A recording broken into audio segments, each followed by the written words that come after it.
Hello, welcome back to Mr. Arsenal podcast for another match day watch-along here at the WSL.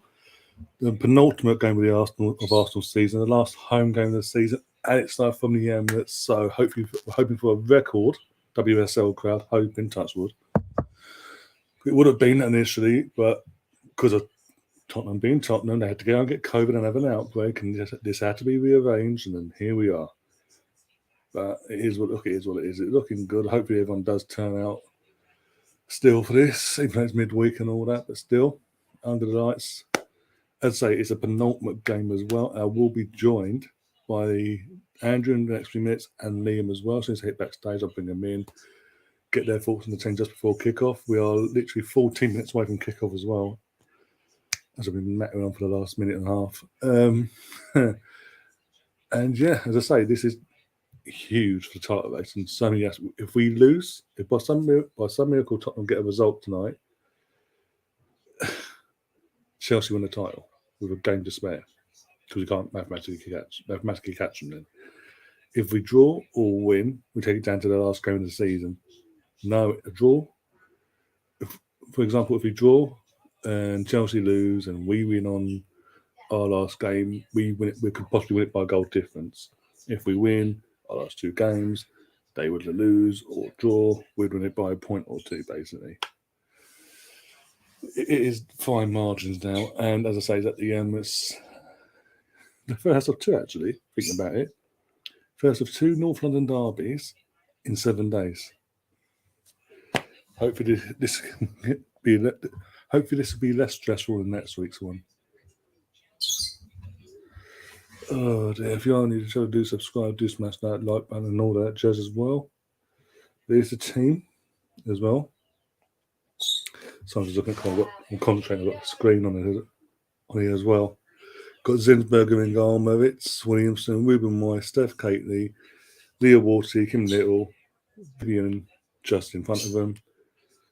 Beth Mead down one side, Caitlin Ford down the other, and Stina Blackstenius is back in the team, going down the middle. Stephen Warnock got nothing to do with women's football. I mean, come on. Well, I've got a lot of BBC and their fucking punditry bullshit. We've got Williams back on the bench, Cole, BT, Boy, Victoria, Kate McCabe being dropped to the bench, Manham, Iwabuchi, and Nikita Palace.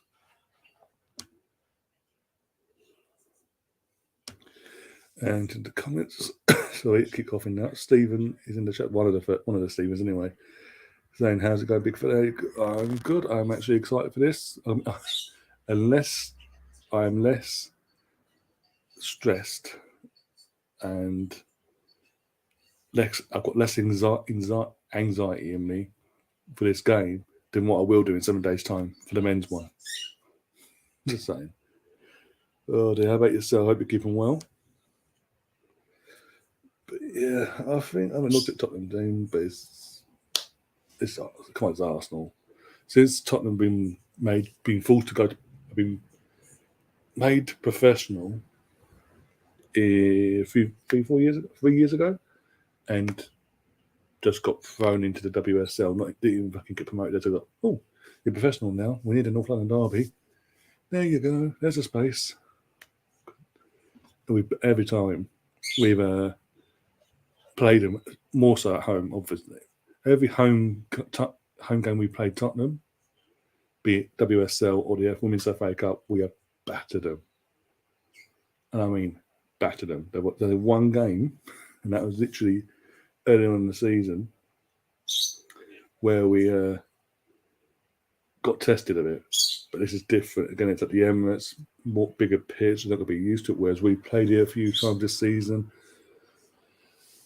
And it's basically my point is we're going to be used to it, whereas they ain't. They're nowhere near going to be used to that size of pitch. Got a home crowd behind us as well. So yeah, I'm actually looking forward to this. Stephen pissed himself in the chat. True though. Next week, no matter what happens this weekend in the Premier League, that North London derby this time next week, my anxiety is going to be through the roof at this point this time next week.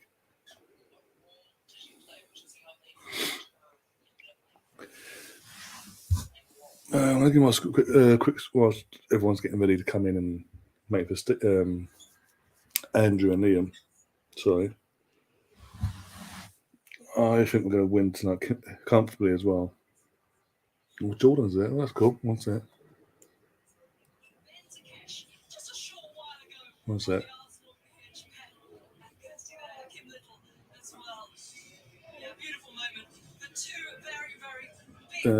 Sorry, just watching Jordan Nobbs and Kim Little get presented some sort of award thing via the club, but special recognition basically.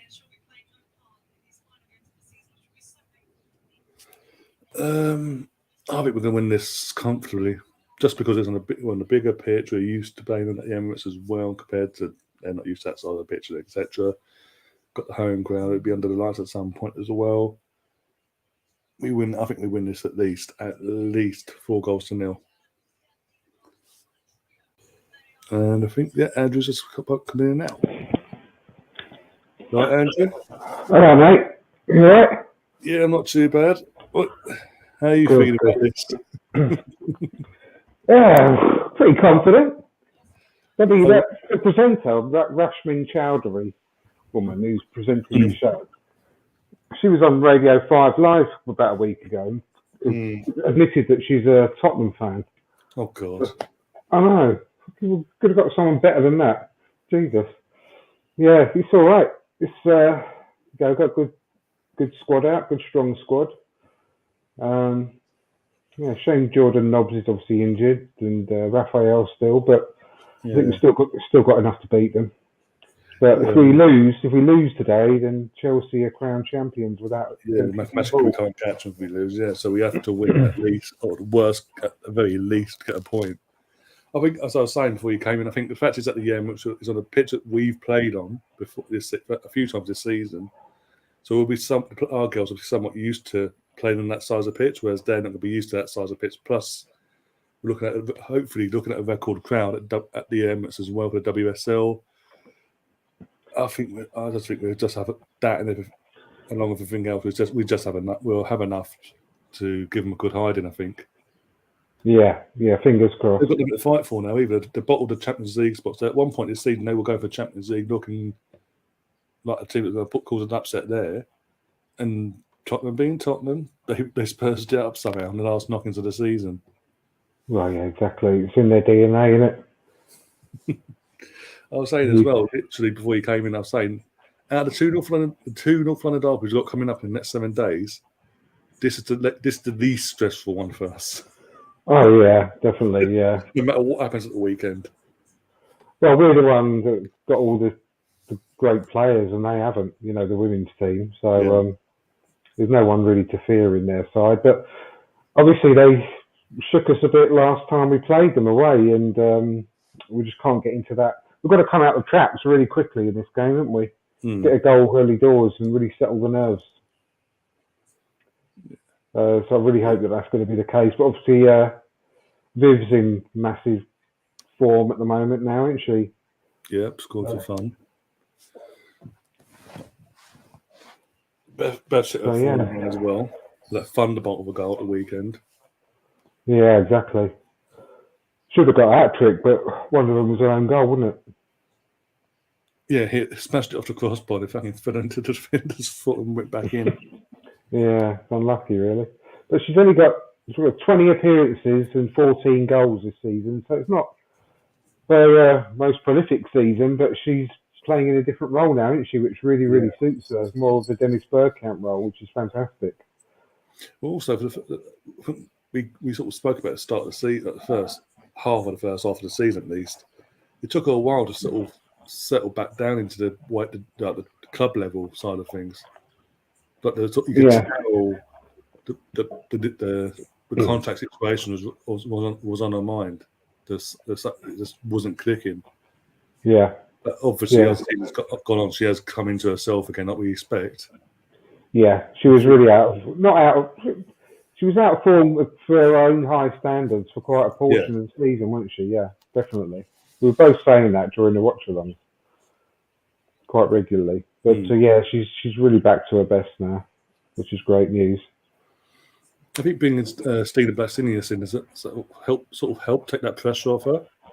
Which is in terms of obviously puts her being the only out and out striker goal threat. And obviously playing her in the positions he's having played in, like you say, the little Bergkamp-esque role, is brought another level to her game, another, how can I put it? Another string to her bow, basically. And she's flying. It really, really suits her. I think that's her best role, personally. Even though, obviously her goal record before was second to none, best in the world. But I think she's more happy in this particular role as well. I think she's really relishing it, to be honest. She's not going to be quite as prolific as she always has been, but I don't think she's too concerned about that. I think she's really enjoying her football. No, exactly. All the teams coming up now on my screen. I know those tracksuit tops, mate. I hate them. I can't stand them. Absolutely vile. I mean, the same for the last couple of streams. Every time they've come out in them, they've flopped massively. This line of tracksuit they've launched with Stella McCarthy, they've flopped massively to the point where they're trying to get the men to sort of promote it as well and set it on the men's side of the site as well. Yeah, I know. It's just not. It's not something you'd want to, with all due respect, want to be seen out and about in any part of London, let alone. It's just for the rich people that money can't buy you taste. And I think it's just for that type of crowd, really, isn't it? People that think that, because it's Stella McCartney, I'll go and get that. Yeah, it's just awful.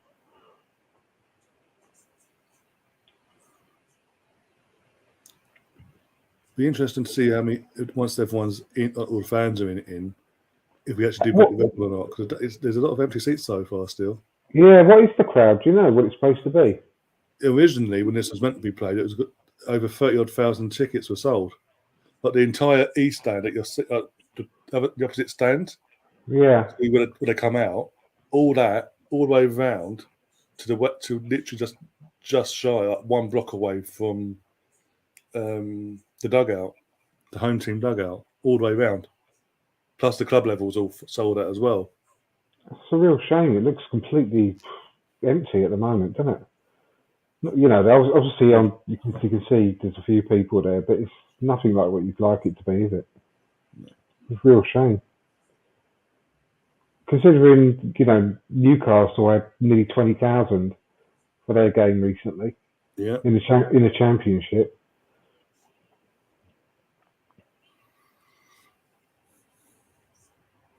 Did you see the new promo stuff? Well, there's Jordan in the scarf. I'm gutted for her because it's so close as well. It's so close to the Euros, and I'm hoping. I don't know. Is it a long-term injury? Is it just a knock? I don't know yet. To be honest, I haven't seen the latest. I don't think she's. It's a small thing. No, I think she's going to be out for a little while, but I don't know the exact time at the moment. Because it's so close. He's just got herself back in the England team as well. Hopefully, she won't miss the Euros. She's got another month or so yet, hasn't she? Yeah, that's good. But if there's any doubt, then they won't pick her, will they? But fingers crossed for her. And Stephen's in the chat saying, "I'm sure you guys said a while back that Vivian, this position's best suited to her." Yeah, I did. I think so. Definitely, she's got all the skills. I mean, she really. I know we keep saying it, but she really, really can be, and is like Dennis Bergkamp of the women's football world. I think she's got all the skills that you need in this game to play that role really well, and she's shown it now. There we go. And we're off. Got Russ in the chat, got Gary in the chat. All right, boys. Russell, how you doing? How you doing, Gary? Oh dear. So yeah, one second. Yeah. But yeah, what's your score prediction for this? We went big last time, and it backfired on us. 4-0. I said that as well. Yeah, there's a lot of empty seats of scarves so far behind the North Bank. Yeah, they're giving away a scarf to every seat, aren't they? Yeah. Scarves on all of them. You can see a lot of that. As I say, even people that are running late or... Come on. I say I really want a fast start. I want a goal in the first 5 or 10 minutes. We've got the way, love. Such a shame that Raphael being injured as well, because she really massively improved the side alongside Leah. Here's the question: what do you think of Tottenham's from Managerial? A big pile of steaming shit.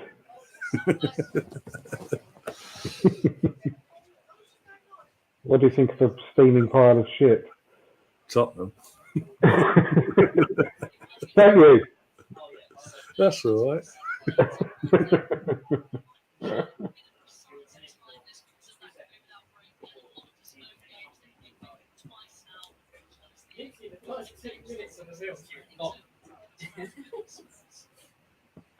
Well, Tottenham I hope it carries on this way because they're being really sloppy at the moment, giving the ball away about 4 times at the first 2 minutes. It's the pitch. I'll put it solely down to the size of, because again the size of the Emirates pitch compared to what they're used to at Barnet and all that at Bournemouth. They can't. No matter what, you can't really prepare for this. No. But there's Spock taking the throw in.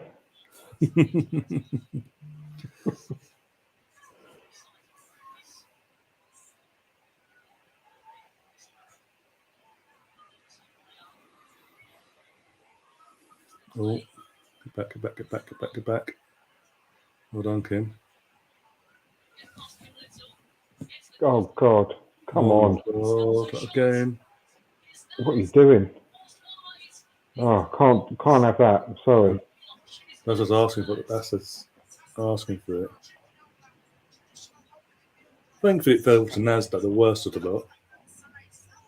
I watched the last couple of games against. They played Chelsea back to back. It's so wasteful. So they've got no end product. No.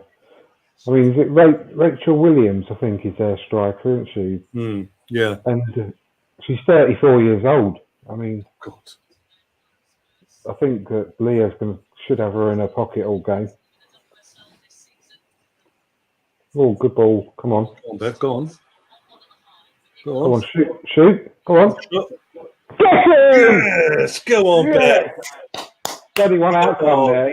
You just knew as soon as she picked that ball up, she was going to score. Knew it. Well, you're watching Chelsea. You're not having it easy. I told you we needed a fast start. And that's exactly what we needed. It's better than November, put it that way. It was a really good ball out by Leo as well to set it up. But I just knew as soon as you got the ball, knew it was going to be a goal. Look at the space she's got.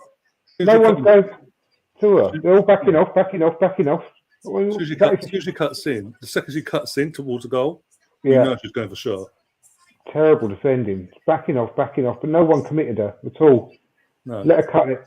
Dreadful defending, but I mean, great goal, good finish.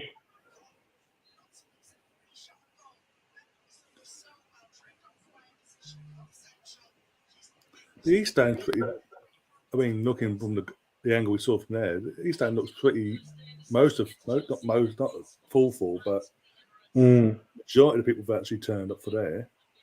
It's patches, obviously. Yeah, I mean, there's definitely not 30,000 there, is there? No.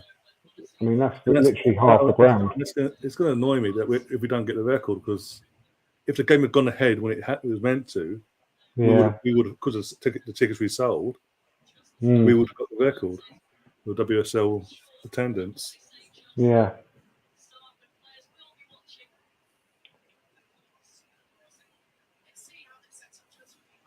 Well, Emma Hayes is currently having getting a bucket and throwing up in it. I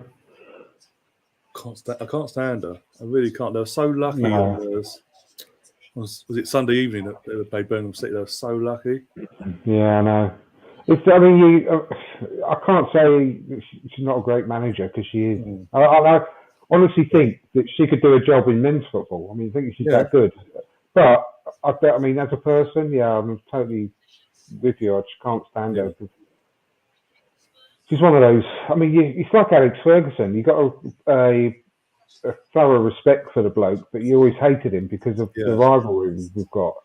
It's the same thing with her, basically. Oh yeah, 100%. Begrudging respect. That's the best way of putting it.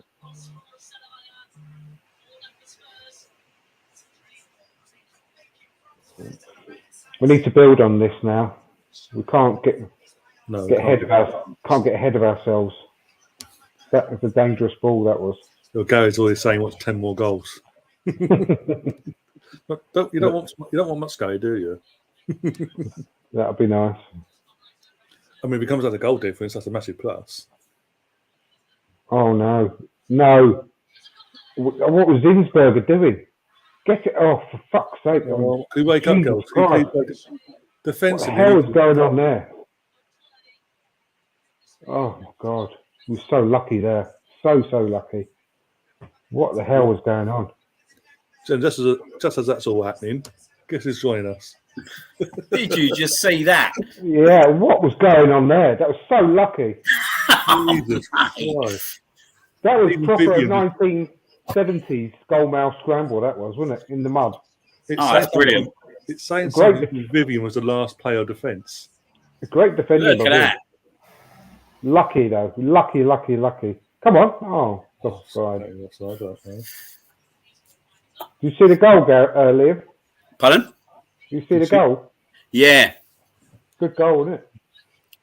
Yeah, took it well, mate. Terrible defending, but good goal. Yeah. What do you expect from Spurs, though, innit? Better late than ever, mate. Better late than ever. You're busy. Get your emails out. Yeah. I'm not feeling great today, so I'm going to be on my best behaviour. We've got to defend better than that, though. Two or three times we've got in already. Spurs.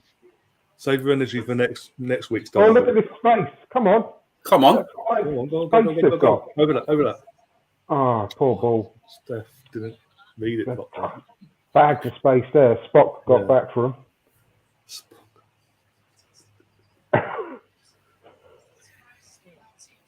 I didn't realise Spock was so athletic. Well, a few of the old Tottenham fans made the trip over, by the looks of it. Only a few. That's all they've got for the club. That's the genuine. They're the genuine Tottenham fans. They're just the tourists. They're the employees of the club.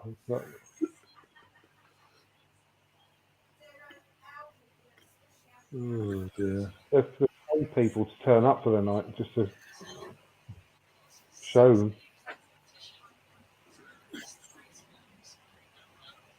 So yeah, so far Tottenham are half decent going forward, but they're absolutely shambolic in defence. The amount of space we're getting, we need to exploit that. Yeah. If we can get the next goal quick, I think that kills it. Yeah. Come on, Beth. All right, we get one quick, mate. 4-5. Oh, dreadful pass. What was that? Too soft. That's Stina. I think it was Stina. Yeah.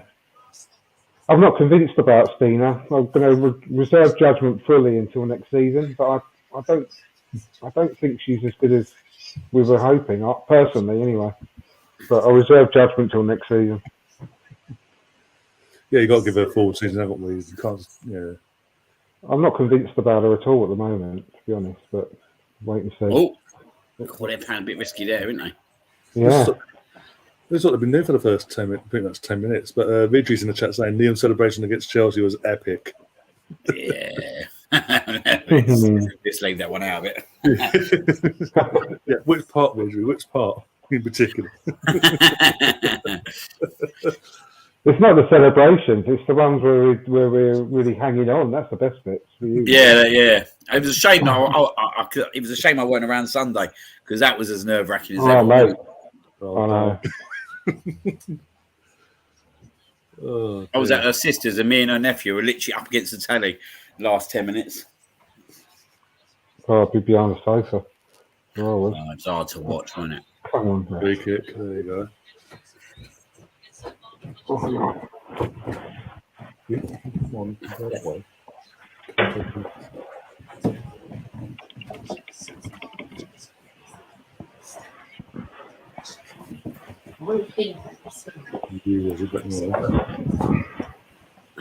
Did you watch? I was watching. Did you watch that Birmingham game the other day?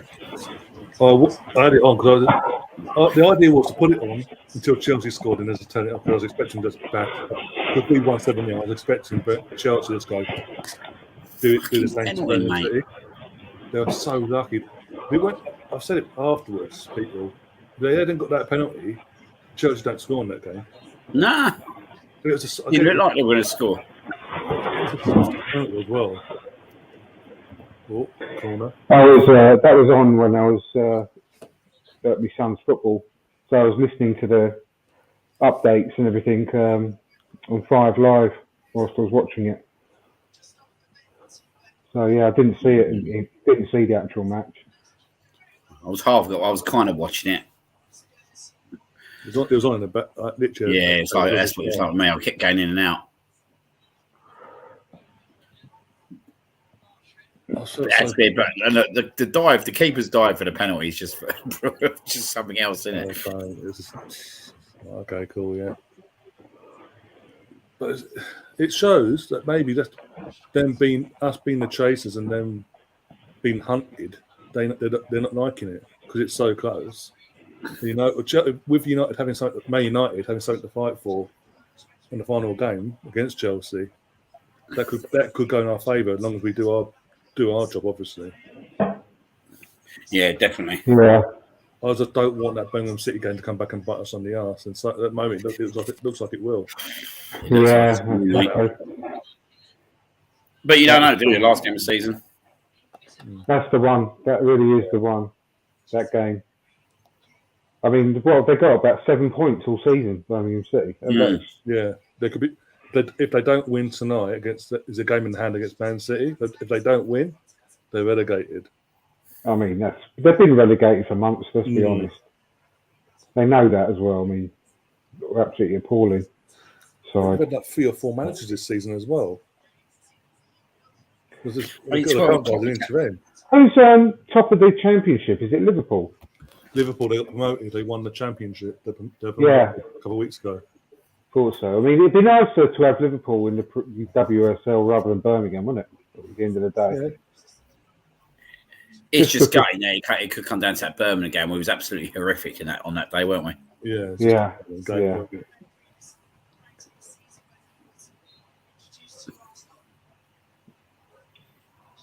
We wouldn't, it's just so gutting. It really is gutting. We should be champions. If we do pull this off by some miracle, I just hope Toby Heath is around on Sunday to get her medal. If we were to pull it off, she's bound to be. Also, I think it was on Ken Chatter's channel. There was a podcast last night, and I said in the chat, even though Jordan's obviously out injured now, if we were to pull off and have a miracle go in our favour, when it comes to the trophy lift, have a duership between her and Kim lifting the trophy. Yeah. Just to make it feel a bit obviously better in the circumstances. Just a strange time to announce it, weren't it? Really. Like considering it's only set like literally a week and a half before the season finishes. Yeah, exactly. It was so weird. For the sake of a week and a half, just see the season out and then announce it like the day after the season's over or something. Yeah. Very weird. Announce what, sorry? What are you talking about? Announcing what? Tobin Heath for contract. Yeah. We've got a week and a half left off the contract. I thought it was really odd.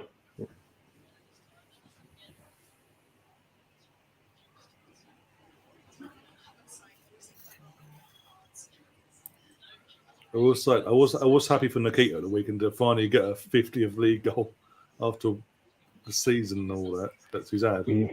Yeah, I sort of quote tweeted it and said, "About time."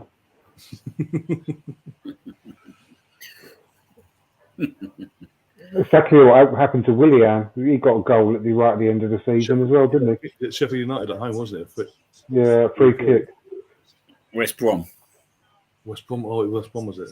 One of them. Fat Sam, wasn't it? Relegated Fat Sam, that free kick. Yeah. Oh, yeah. It was a bloody good free kick, though, wasn't it? It was a really good free kick, yeah. Shame it was only the only one we got from him that season. Yeah. But it was a strange signing that was. I thought that would start, to be fair. I think I just went for it because for the experience side of things, it backfired, didn't it? Yeah. Like, to be fair, like, I didn't expect it to backfire that badly, do you know what I mean? But fair play to him, like, we got him off the books pretty quickly. Yeah, that was really, really good. Get rid of it. I think we need to do the same with Nikita Paris, to be honest with you. Yeah, I think I'll agree with you there, mate. I think it's exactly the same kind of situation, isn't it? It's just been terrible all season. One goal ain't going to change that right at the end of the season. Nah.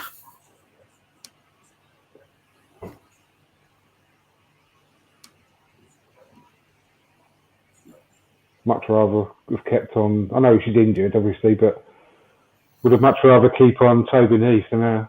Yeah. I think they would have done that if she weren't getting, because she has been injured quite a bit this season, ain't she, as well? So I think that's what's gone against her. Maybe, I don't know. Yeah, we never got to see the best. Never got to see the best of her, did we? Yeah, and even when she was before her first injury, when she was at Arsenal, and throughout the season, when she has been fit and available, she's not even getting starts in certain games. You think she's a big game player to the World Cup winner. Like, for example, a couple of weeks ago in the FA Cup semi-final, you'd think there's a big game. She's used to that sort of intensity. Oh, come on. Another terrible mistake. Starting that game. Go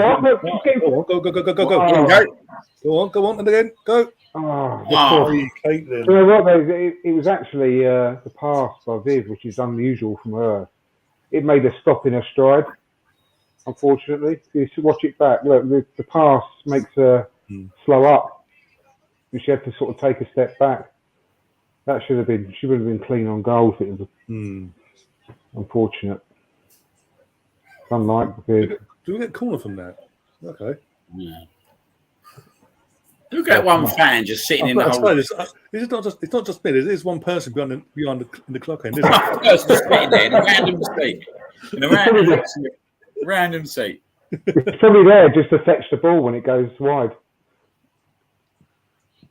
Go on. Oh, go on. Come on. Unlucky.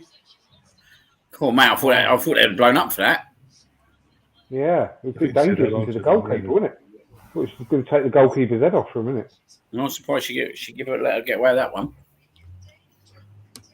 Ridgew's in the chat saying Rachel Finns Brown is a better commentator than most of Sky and BT lot. No argument there. No, it's not even challenging, is it? Well, what was it fucking last night? Marco Warren. Oh, he's a fucking idiot. Obviously, at half time, Liverpool 2-0 down. He goes, because it's 2 on aggregate, he goes, if Liverpool don't score, they're out. No, shit, really? No shit, Sherlock. Even though 2-0 down, I was doing a show and I've seen it come through. You just knew Liverpool were going to score. I think the second they scored to go 3-2 on the over the two legs, you knew it was a one winner in the end. Yeah.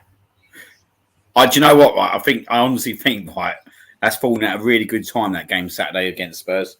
They ain't going to want to play them at 7:45 on a Saturday evening. No.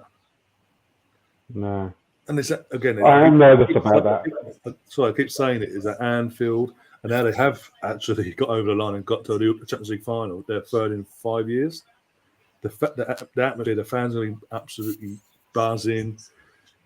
It's going to be so. It's going to be so hostile for the Tottenham players. And again, Tottenham defensively are easy to get at. I'm not really nervous about that game. For me, it's the I'm bricking it. I am.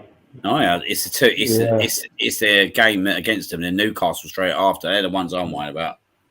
No, I think we do. I think we do. As I say, we're at home on Sunday, aren't we? So at home Sunday, Emirates crowd. Assuming results go away on Saturday evening, again buzzing crowd. I think we'll win that comfortably, 3-4-0, give or take. And then as I say, it comes down to the next two games.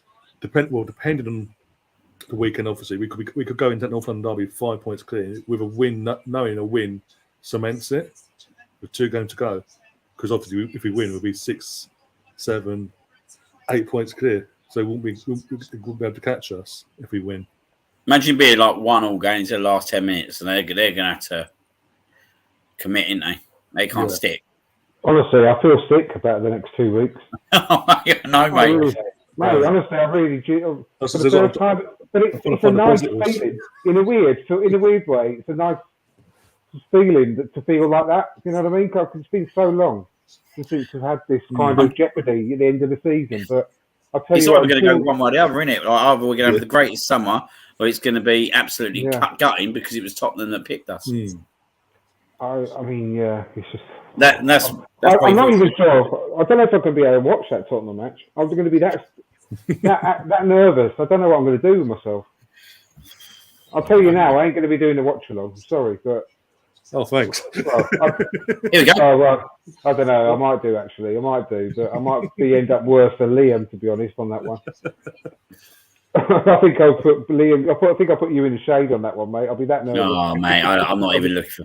The 2 games, mate, that do me is always going to be Chelsea and Tottenham. Yeah. I absolutely hate North London derbies. I always have. Until the final whistle and we've won. Yeah. I don't enjoy it. Nah. Unless we're like really absolutely thrashing them during the game. But I mean, there's something at stake now, isn't there? Next week, as it stands.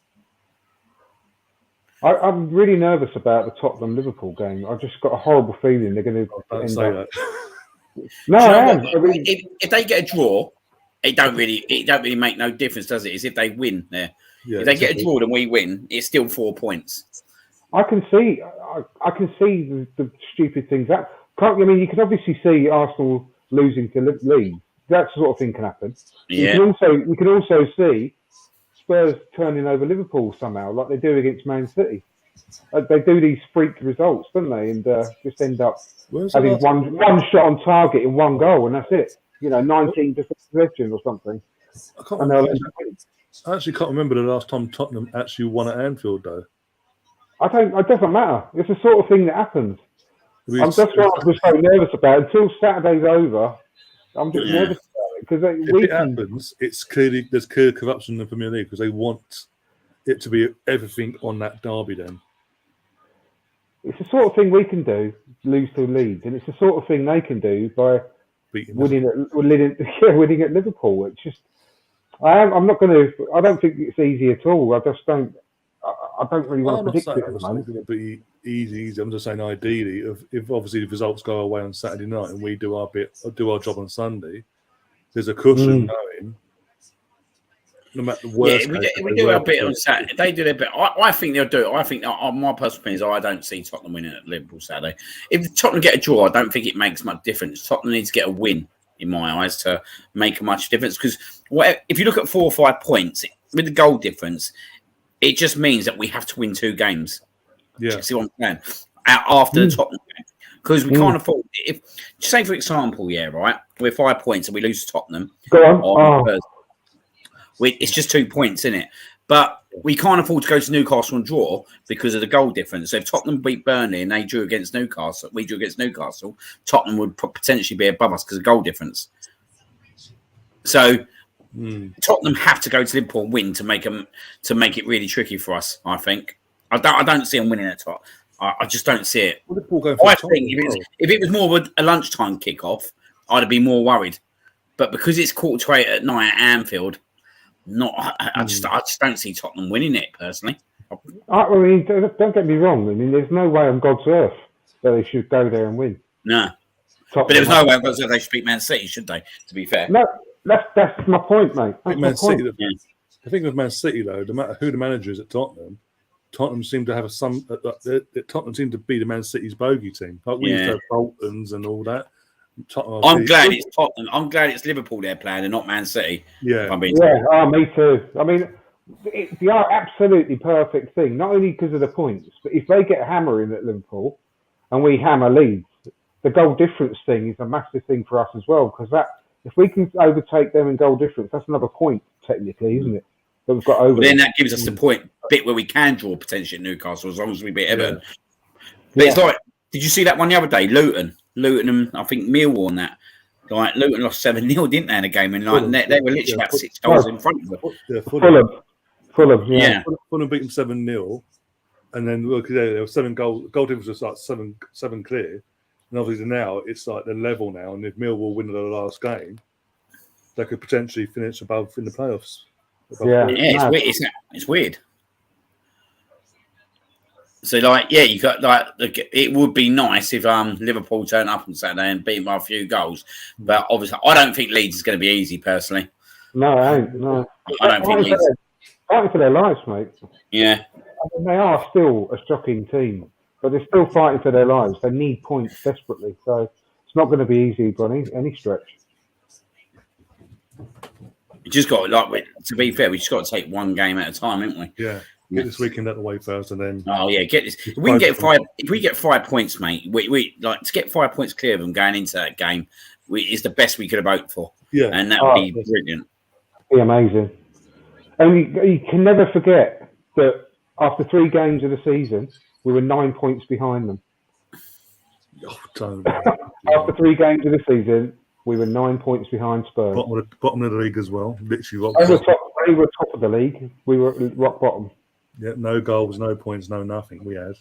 Exactly. It's just a bloody shame we didn't beat one of them 3. But do you know what, right? If not the first lot of 3, but the last lot of 3 with Brighton, Southampton, Palace. Do you know what? If we didn't lose them 3, I don't think we'd have won the next 3. It's one of them things, isn't it? Yeah. I don't think we'd have won the next 3 if we'd lost all them 3. I just think it's the way it's worked out. And, we've beaten Man United, beaten West Ham, beaten Chelsea. That's got us UEFA Cup football, definitely. Beat Spurs, Champions League done. Things happen for a reason. Just imagine, right, if because under Unai Emery, that first season, we missed out by 1 point after that terrible running. Imagine if he'd actually made it into the top 4 that season, he could still be here. And we would not have had this rebuild of the squad. We wouldn't have. I think he would have still been here because I think the transfer would have been a totally different transfer window, wouldn't it? Yeah, so things happen for a reason, don't they? And it was because he didn't get in there, he didn't get the players he wanted. Yeah. But then also, Unai Emery said there we'll be going 2-0 games and then going to put in handbrakes at half time. Yeah, we still have all that terrible turgid football with. I think the problem with Unai Emery was it was always going to be hard to put the next manager after Wenger, weren't it? Go on. Oh, just wide. I was hoping we were going to be 2-0 up by now. I don't like just being 1-0 up. We've got to get another goal in this game. So a lot of chances. Yeah.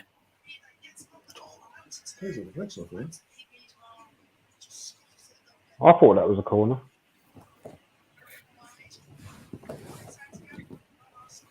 Oh, Thomas Partey keeps teasing us though, don't he? Yeah, he's a proper tease, isn't he? He'll be coming out. He'll be putting out a video of him just in a little skimpy towel soon, won't he? I swear, obviously, anyone doesn't know. Obviously, I think it's Liam and Andy both said it. Be North London derby under the lights. Thomas Partey scores the goal that gets us in the Champions League. If that happens, I want your lottery numbers. I said that weeks ago, didn't I? Saving it for that game. I just hope he's back for that game because not only for the fact that he's going to score a screamer, but we need him as well, don't we? It's just a boost, isn't it? It's a massive boost, and that's a massive affects them straight away, don't it? Mentally, they're just like, oh, mate, do you know what I mean? Definitely. No, I think it's going to be more interesting what back 4 he plays against them. Yeah.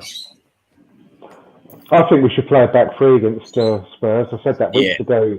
I really do. Just let them come on to us. Yeah, because they won't be able to break us down, and we'll just pick them off on the break. Yeah, I agree with you, mate. I think we should go. I think we should go like we did against Chelsea a little bit. The way we defended as a back five and attacked. Because exactly, if we play with a proper attacking football, back four, 4-3-3, that's the playing into their hands. Do you remember that game where we lost 2-1 and they just picked us off twice on the break? Kane and Son. I think it was a game. Lacazette got a screamer, didn't he? Seconds later, didn't they? Consolation goal. To return to Premier League apples, wasn't it? Lacazette was one that was Lacazette was a screamer. And then Kolasinac and David Luiz, and they both switched off individually in both goals, and they ended up winning the fucking game, the bastards. They just picked us off, Kane and Son, on the break, and that's exactly what we can't do this time. Play it tight. No, that's. I think, and especially when you say the back three, right? I think that will work really well against someone like Kane and Son. Do you know what I mean? Like, we don't like if we get to 5 points clear, we don't necessarily. We just wait. We just need to be patient. Do you know what I mean? Because they're the ones that have to win the game. We ain't got to go and win the game as such, but they're the ones who are going to have to twist first, didn't they? I'll tell you what, as well. Tommy Asu will just shut down Son. We need him to just play a man marking role on Son that game. Yeah, definitely. He won't get any change out of Tommy Asu. No, hopefully. Touch wood. No, it was good to see him back, even though he'd obviously come off near the end, which looked for caution. But it was good to see him back, wasn't it? Oh, brilliant. Yeah, he's such a good player. He didn't take any time to settle either. He was just back to his brilliant best when he right from minute one. I think sometimes we forget, like he made me laugh the other day, Andrew, like I was listening to West Ham fans. Oh, yeah, we're going to rest our players. We got this player and that player out. I was sitting there thinking, wait a minute, right? Fair enough, they had one or two players out, but we had quite a few key players out as well. Go on. Oh, God. Oh. Do you know what I mean? Like, we was missing Ben White, Thomas Partey, Kieran Tierney. Yeah. You know what I mean? Exactly. And we've missed him for a long time. Yeah, I know. Right, that wasn't an easy game Sunday. I never thought it was going to be an easy game, to be fair. No. That was a massive result. It was a brilliant result, yeah. It was definitely a hard game. They put out a really strong side. I mean, I know they were missing defenders. But like you said, it's not as if we weren't missing defenders as well. No. In some ways, I'm kind of glad they put out a strong side because, we beat a weak side. We'd just listened to people go, well, they only beat West Ham because they put a weak side out, where we actually went out there and beat them pretty much man to man. Yeah, exactly. But we can't celebrate a win. We can't celebrate still. Chris Sutton says so. Well, he made me laugh. I didn't even think the players were celebrating that much. They were just applauding away fans. He was being sarcastic. He was. It was obviously just before the phone-in when I heard James McNicholas say it on the Arsecast. He said it was because they were just about to go live with a radio phone-in show, and he was just taking the piss. Really, he's a bit of sarcasm, but I think a lot of people took it a bit too seriously. But I think I think it's mainly because literally we've had it rammed down our own throats. That how dare we celebrate a win against Villa? Exactly. Win a title. Like, well, come on. That's why I think he's being sarcastic. Realistically, this season we shouldn't be anywhere near top four. Realistically, let's be honest here. But we are. We're happy with it. Actually, what do you want us to do? Be moan, groan still, and go, oh, damn you, basically, get in, out, this one, out, da-da-da-da. You're all useless. Can't bloody win. I know. I listen to a lot of Chris Sutton. I listen to like the Voting 606 podcast and a lot of the BBC daily podcasts, and you can tell that was very tongue in cheek that message. But yeah, he was just playing on what's been said in the past. Gabby Abungahor was in Arsenal West Ham 11. He had a choice of Fabianski or Ramsdale. Fabianski, because Ramsdale's pissed me off recently. How old are you? You're in your 30s, pushing 40. That's a petulant child. Yeah, I know. Shit. God knows why. God knows why he's getting any work in the media. God knows he's got no personality whatsoever. That bloke. Again, he probably is tongue in cheek from Jamie O'Hara in terms of what he said. Was it yesterday in the breakfast show with Laurel Woods? Because obviously he's Tottenham. He doesn't want to. He don't think back Arsenal, is he?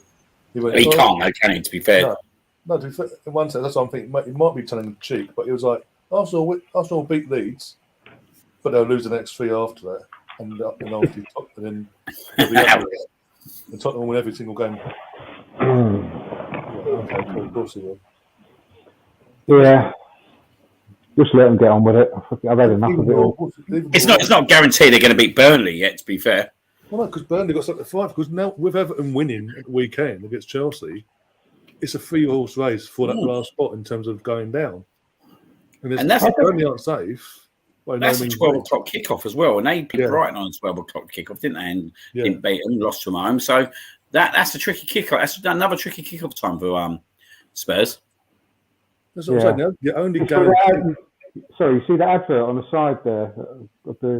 It's called the advertising board, yeah. Yeah, the advertising local businesses on there as well. You see the video for that today with Tony Adams and Nia? No, I haven't, no. I was only asked, I'll send it, I'll grab it now, I'll send it over to you on there. I would show you, but Arsenal will be going, what are you doing off Twitter stuff? No, it's the first I've seen of that. Oh, have you seen Karen Carney's Team of the Week for the WSL for last weekend? No. It's literally Earps in goal for the Man United goalkeeper, a back three of Bronze, Quinn and Greenwood, Cuthbert and Groen, Thomas, Stokes, Shaw, Lee, Hemp. Not one Arsenal player. After a 7-0 win. After a 7-0 win. Yeah, joking it. And she's ex-Arsenal as well. And you wouldn't put Viv in there for her performance. No, of course not. That'd be silly. Honestly, absolutely ridiculous.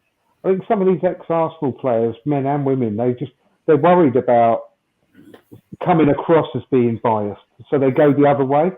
I think Alan Smith does that a lot, and Keown sometimes as well.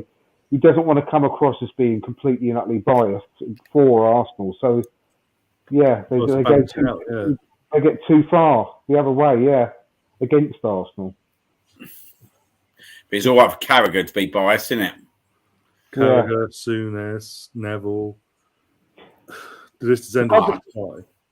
It's like the presenter of this programme, Liam. She's a Tottenham fan that have got on. She was on one of those BBC podcasts a few days ago. It's actually Sunday, I think, when there was a Spurs commentary on, and she was on there saying, "I'm a Spurs fan." I mean, I don't know why they do that. That's really fair, isn't it? That's not asking for trouble, is it? I know. Yeah. I thought Ian Wright might be there. He might be in the boxes, though, won't he? Yeah. I bet he is, yeah. He doesn't miss many, does he? He's got a good relationship with the players as well. Because he was part of the announcement for Lottie announced no contract last week, wasn't he? Yeah. Video.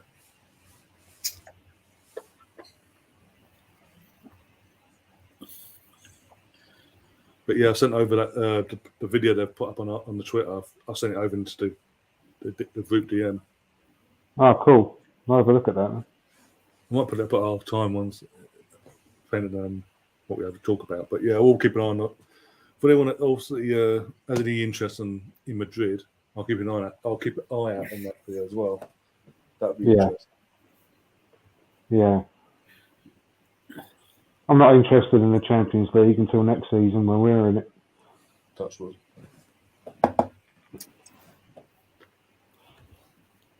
I just can't wait for Sunday to fucking come now, to be fair. Yeah, it's going to be a long old few weeks, isn't it?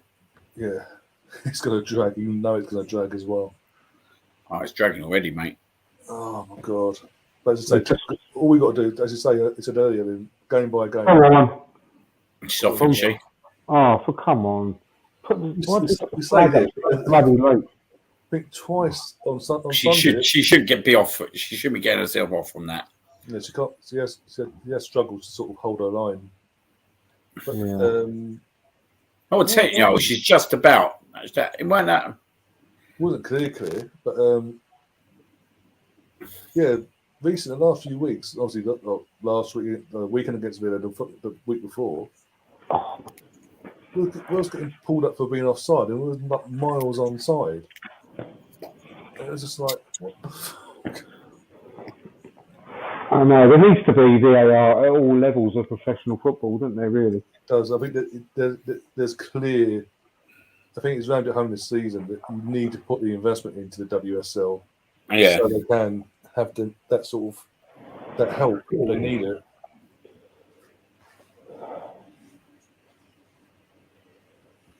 And also the standard of the actual referees themselves. I think they need some more training as well, because I mean, games this season, for example, Man City away, that was the ref gets in the way, hits the ball, the ball hits off her, and they go and score from that. I know, that was good. Oh, look at this. Come on, we've got to score here. Run outside. Have a shot. Oh, you got to do. For that to go straight, I think she should have played that to Miedemar. Yeah, I was expecting it to. That was 3-on-2, that was. We should have scored there. We need to get another goal before half time. This is ridiculous. I don't want it. This is exactly what happened before. Well, actually, no, it wasn't. We actually equalised, didn't we? Yeah, it was 0-0, but we had a lot of chances. Like you said at half time, we come back and play. Yeah, it did. Yeah, scrappy goal as well that they scored. Oh, come on, we need to score. This is just going to be too tense.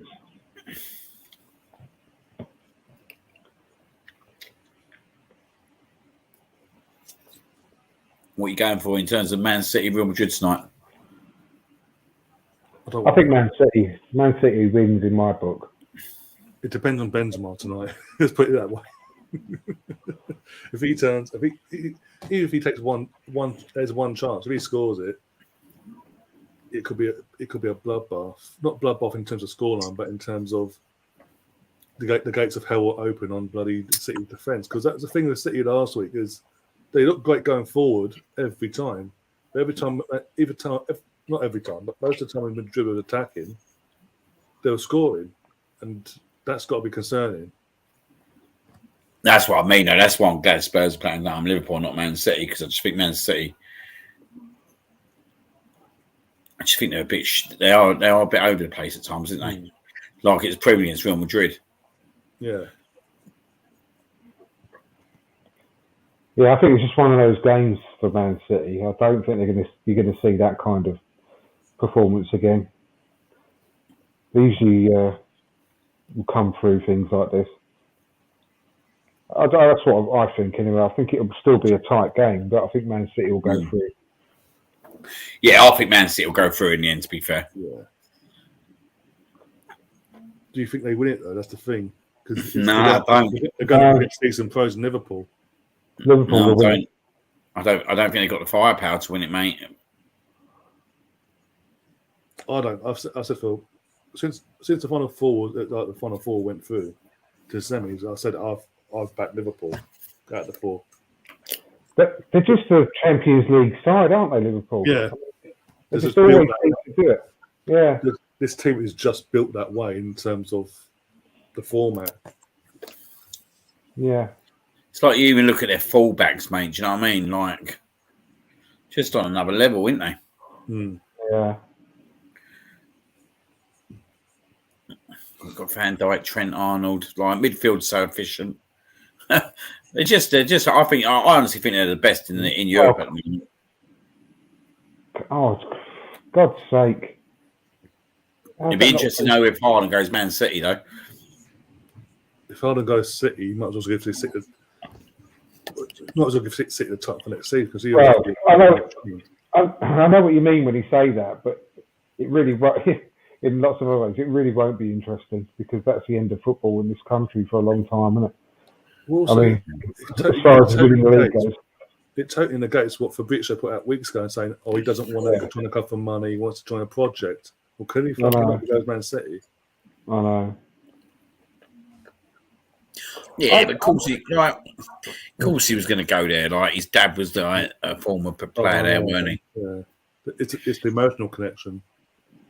I mean, this is going to sound stupid, but I mean, because of the way they play, because of the way that Pep manages a team and rotates the team, and he says, if you're not happy with being a rotational player, and he said this to every single signing they've ever made, then you can go look somewhere else.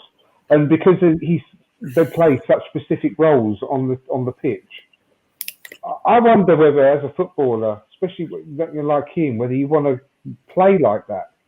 You want to be able to really express yourself when you're someone like him, don't you? And I just think it's stupid as it sounds. I just think it would be a really silly move for him, because I don't think he'd enjoy his football.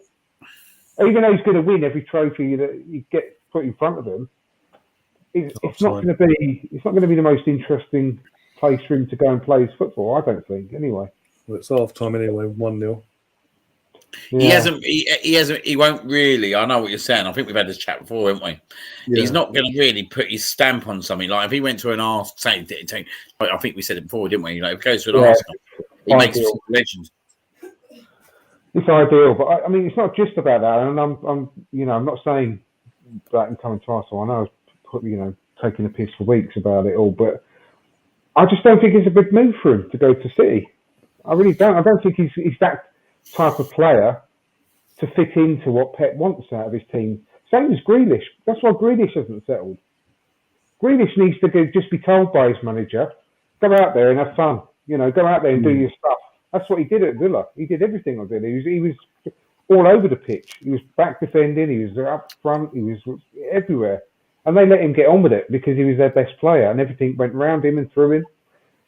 And I think Haaland's a bit like that. I think he just needs to go on the pitch and just go and score some goals. Just enjoy yourself, mate, because he just run through you like a brick wall. But if you don't do what Pep tells you to do, you're off, mate. You're not in the team like Grealish. Pay 100 million quid for him. He's going to be starting the game now. Yeah. I think. Could you imagine him in that Liverpool team? Could you imagine if Liverpool had got him? Oh, no. Jesus. Yeah, then it certainly would be game over, mate. Yeah, he would have a field day. Yeah, and to be fair, he would enjoy it there. That is a club he would enjoy there. He'd be much better fit. He'd be much better fit there. But I'm biased, but I think he'd be perfect for Arsenal as well. I mean, absolutely perfect for what we need. But I know it's going to be too expensive for us. I know we can obviously go out there and pay his release clause, no issue. But it's whether they'll pay his wages. Well, then again, though, mate, I'm playing about making big money, weren't we? Like I said, big money at the same time. Pepe, big money. They're all going. Yeah, and people are saying that, you're going to have to pay him £500,000 a week and all this sort of stuff. I don't think he's going to demand that sort of money, personally. I don't think he's going to be quite as expensive as people are thinking. I mean, obviously, he's going to be our record. Whatever, he's going to get more than Aubameyang was on. But I reckon he'd probably be more around the sort of the Ozil type wages. But anyway, it's highly doubtful it's going to happen because money talks at the end of the day, and he's going to go for the boring option and go somewhere. And that's disappointing. He's going to he'll be absolutely lighting up the Premier League. He's absolutely made for it, I think. He's going to be frightening. Absolutely frightening. It does make me laugh though when we see all the time down on Twitter, people still slating Arteta and all that kind of stuff. And I look at that league table, right, and I think, where else do you expect us to be? Like, where else do you expect us to go at the moment? Like, when you start looking at Man City and Liverpool and how far they're ahead of not just the Premier League, but the whole of Europe. Do you know what I mean? We're talking the whole of Europe here, and we're only 3 points behind Chelsea. Now, can you imagine sitting there and saying after the first 3 games of the season, by the last 4 games, we'll only be 3 points behind Chelsea? You'd have laughed at me, wouldn't you? We could easily finish above them, as well. The way it's obvious that all this turmoil behind the scenes is playing a massive havoc in the club, as well. Well, yeah. I mean, they all know that Rudiger's leaving. They all know that Christensen's leaving. I mean, Lukaku's like behaving like a spoilt brat, isn't he? Spoilt child, throwing his toys out the pram, refusing to play, basically, on the pitch. It's all going on there. Yeah, definitely. All the contract situations with a lot of the players. Yeah. I do find it interesting as well. Like, he keeps playing Harbett's up front as well, don't he? Like, it's just a weird one, isn't it, really? Like, he's a central striker at the moment. Well, what are your thoughts on this? Because there's been obviously further developments for Chelsea in terms of after Roman saying I'm going to write the debts off, he's saying no, I've changed my mind. I want my money. Yeah. He's saying it, but he can't actually take it because it's been what's named. I can't get called now, but yeah, mate. In my eyes, they'll land on their feet. In my eyes, they'll land on their feet. He could. Yeah, but they don't. I mean, the thing is, I'm sure it could get sorted out, right? But they've got a deadline till at the end of this month, haven't they? So it's whether it will get through by the end of this month. That's the problem. They can go out of business. They can go out of business at the end of this month if it doesn't get sorted out in the meantime, and it's pushing it now. Yeah, I just don't see it, mate. I just don't see it. It's a bit of a worry. Certainly worry. Yeah, it always gets forced into a drama, don't it? Like, I mean, I fucking love it, mate. Yeah. I mean, but all I'm saying is, if it's happening to Arsenal at the moment, I'd be absolutely shitting myself. So I mean, they deserve everything they get, karma and all that. But it's a bit of a because literally the sanctions it all come into effect at the end of this month, so they can't. What was it? I can't remember the exact terminology the way it was put, but the deal can't go through after the end of this month. Otherwise, the club will be wound up. Well, basically, if the deal doesn't go through by the 31st of May, they lose their license and they're going to administration. So if and when the deal does eventually go through, say we went through the day after, the 1st of June, yeah, the club's in administration, so the club will then be deducted points and have a fine thrown their way, even though it'll be straight away they'll be out of the situation, but because they've got into it, no fault of their own. Yeah, it'll be very interesting, and yeah, as a Chelsea fan, you'll probably shit yourself as we speak now because you're thinking, "Oh, he loves us. He's ripped the debt off." Hey. And at the last minute, he's gone. I want it back. Yeah, but it's not. It's worse than going into administration. You know, from what I was reading on the Sky report that came through on my phone, the notification. I read it this morning, and the club will cease to exist. Yeah, that's what I'm saying. The license runs out on the 31st of May, so if that doesn't get renewed, they don't exist. Yeah, so it's not a case of them being deducted points and all that. It's much worse than that. They literally won't have their license to join football next season, so they have to start again right at the bottom of the football pyramid. Jesus Christ! Like AFC, the Manchester club. They have to start afresh. They have to go it'd be like AFC Chelsea or something like that. I think something gets sorted personally, but do you know what? Right, if worst case scenario, that will kind of mean, wouldn't it? If they did obviously didn't get their license, does that mean then both Arsenal and Tottenham potentially get into the Champions League next year? Yeah. I guess it does, don't it? Yeah. You'd think that anyway, yeah, because I think all their fucking trophies over the last 19 years should be revoked as well. That's what I think. It won't, but I mean, they cheated their way to every single trophy, didn't they, basically, by money laundering their way through the last 19 years. But nothing's going to happen about that. But I think you should have a massive asterisk next to every single one of them. They've won every trophy they could possibly win in world football as a club. And that should all have an asterisk against it at the very least. And like when I first heard that he was willing to wipe off the debt, I thought to myself, is he really, really, really just going to wipe off the debt and let someone else come in and take the fruits out of that? Like, who would do that? Who would do that? Do you know what I mean? It's whether he's got the choice. But he must seem to think that he has by coming out with the fact that he wants it back now all of a sudden. So he must seem to think that there is a way that he can do it, have it back. Because I think initially he agreed to it all going to charity. Yeah. But now he's obviously backtracked on that. He must have had the right to say, yes, it's possible. So now by digging his heels in, that is their only problem. I'm sure, like I said, it would all get sorted out if they had the time frame to do it. But because they haven't, because it's got to be sorted out in such a quick, short space of time now, it's whether that can happen. Because what's going to happen now? Is he all of a sudden within the next few days say, "Oh yeah, okay, I'll go back on my that you can have it after all." Yeah, I won't have any of it. After that's highly doubtful. You can't, you'd make yourself look like a right mug. Yeah. He's already done that once by saying, you can keep it all and it can all go to charity, and then reneging on that. So he's already made himself look like a right mug in front of all the Chelsea fans already. So if he goes back on it again, that's going to make him have no credibility whatsoever in the business world. He's got a business thing to worry about, isn't he? Business reputation, and not only in football.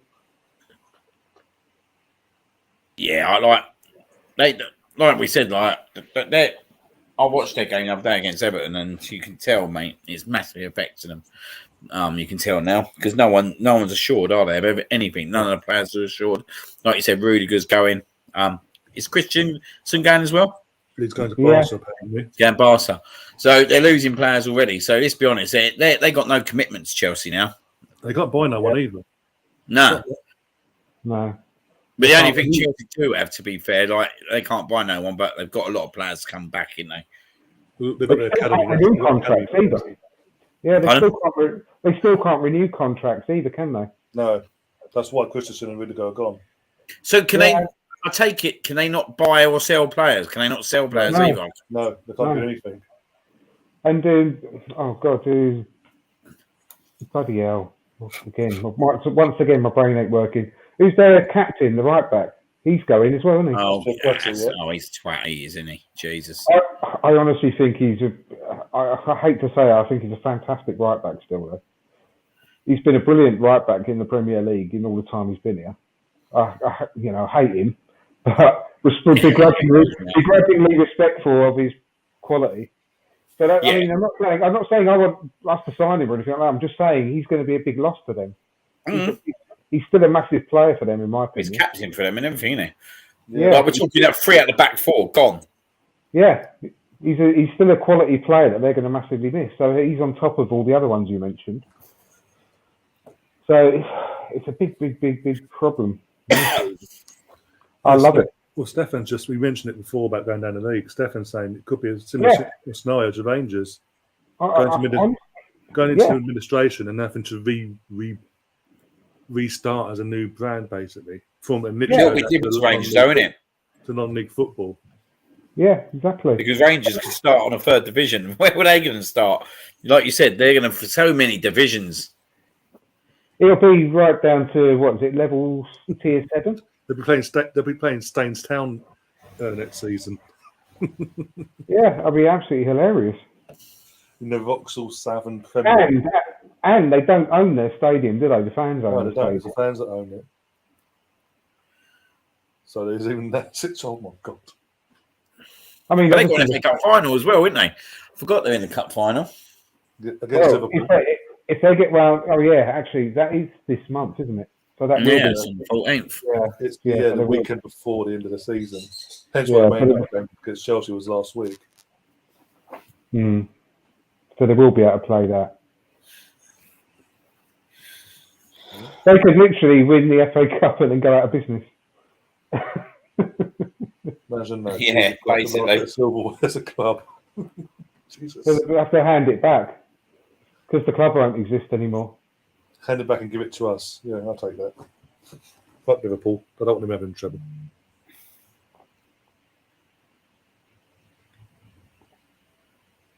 Oh dear, God. I think something will get solved personally, but it'll be interesting to see what happens. Well, but they had agreed to buy the club. Whoever, all these people that have put the bids in, have agreed to buy the club for £2.5 billion, but without that extra £1.5 billion debt, they would have to pay. So are these people going to all of a sudden going to be able to stump up another £1.5 billion after taking weeks and weeks to come up with the £2.5 billion? Who's going to want to pay with that £1.5 billion debt either as well? Though? That's the other question, isn't it? Well, exactly. I mean, it's not easy to go and get a consortium together or financial providers, loan providers, to come up with the £2.5 billion for a start off. So to go and then renegotiate that to get an extra £1.5 billion on top, I mean, that's going to be nigh on impossible between now and the end of the month. It's virtually doubling the price. I mean, not quite, but not far off. Yeah, who's going to pay that off as well? Do you know what I mean? Oh, it'd be amazing if it doesn't happen and then they go out of business. It'd be fantastic, wouldn't it? Be so good. I mean, couldn't happen to a nicer bunch of people. Literally, the lyrics of "Back to Life, Back to Reality" come to mind. Yeah, back to biting you on the arse for all the evil you've provided the world. Years of history, you're going to be reborn again after 19 years, but you're in the Southern Conference League at part-time level. There'll still be a bunch of racist idiots as well, no doubt. Yeah. Whatever league they're playing in.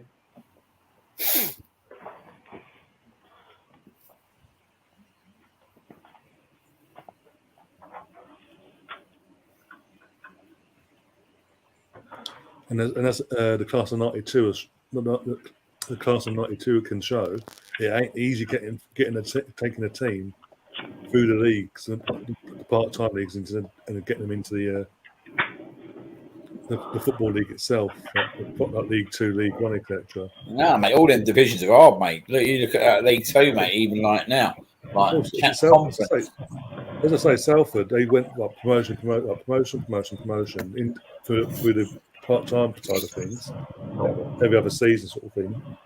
As soon as they've got into League 2, they struggle. They're a little mid-table League 2 team. They can't get out of it. I can't see Kai Havertz playing in the 7th tier of English football. Imagine that World Cup year needs.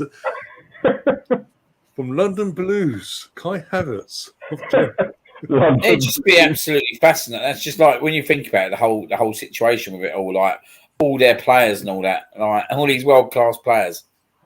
Like this situation is just incredible, really, isn't it? They'll have to let every single player go. Every single player, right down to probably the under-18 level. Yeah, that's what I'm saying. That's a complete first start. They have to be playing their under-18s. That's probably the only players they could afford to keep on. You're back underway in the second half anyway. I wonder what old Thomas Tuchel's thinking as well at the moment. Oh, exactly, yeah. Because let's be honest, he can get himself a job quite easy, can't he? Oh, yeah.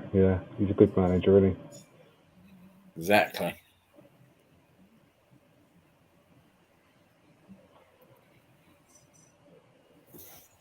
He thinks this will go somewhere where they have got money. He'll go to Newcastle. Well, Newcastle are going to splash all his cash now, aren't they? Yeah. There's another club for you. Did you read that thing by Frank McAvenny about Calvert-Lewin? No. Have you heard of it? So basically, Frank McAvenny's come out and said it did crap me up there. He was talking about Calvert-Lewin as this unbelievable player, but he was going, if old Calvert-Lewin chose Arsenal over Newcastle, it would be the biggest mistake he'd ever make. Oh, he says that within a season or two, there ain't going to be much difference between them both, and there's only one club on the rise. Oh, yeah, right. Of course, yeah, okay, cool. It's like, mate, you're still on the sauce, you are, aren't you, mate? Yeah.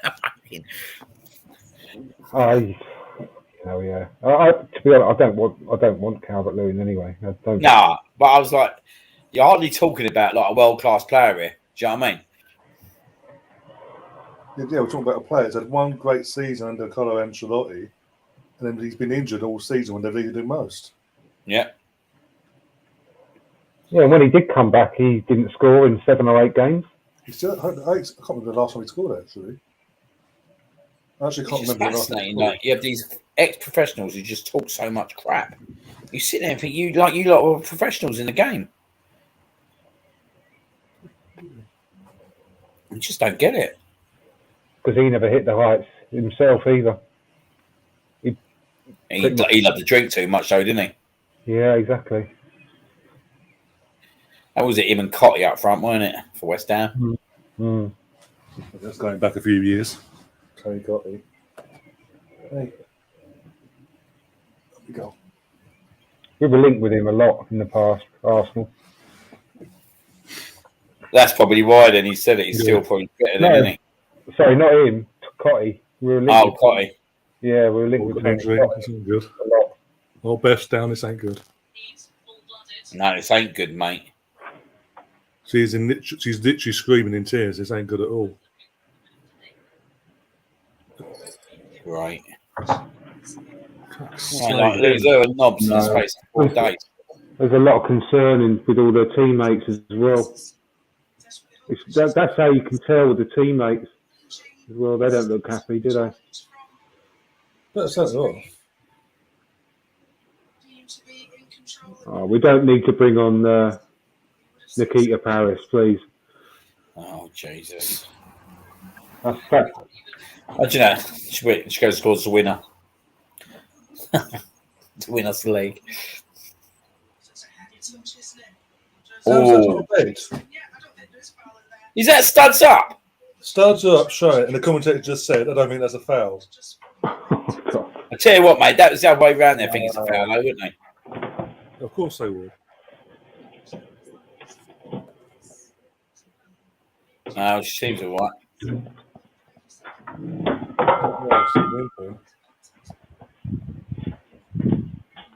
Mate, mate, her studs are up. Yeah, she's caught on the knee all the way down to her ankle. Mate. They don't do. That's not endangering the play, apparently. This is where I get angry again.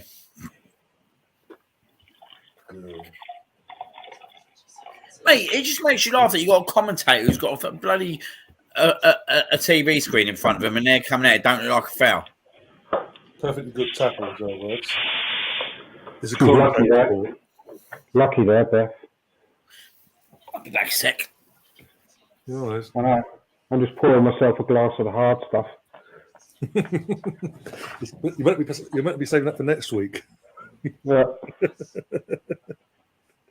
Oh, days. It's already getting to me. If that's the case, you ain't going to like next week then. No, I ain't. It's going to be a nervous wreck. Oh, yeah. No matter what happens, again, keep saying it, no matter what happens at the weekend, I'm going to be saying this. I'm going to be the same going into the game next week. On the day itself, absolute nerves of fucking God knows what. Saturday's going to be bad enough, and then we've got the North London derby straight after. Nightmare, an absolute nightmare. Won the ball, get up.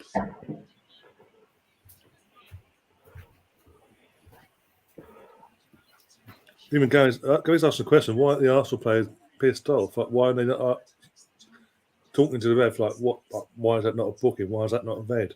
They don't do that in the women's game, do they? They're just too nice. They're too nice sometimes.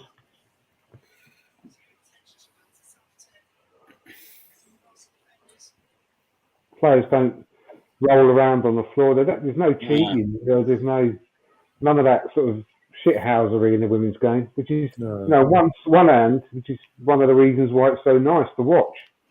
But on the other side, go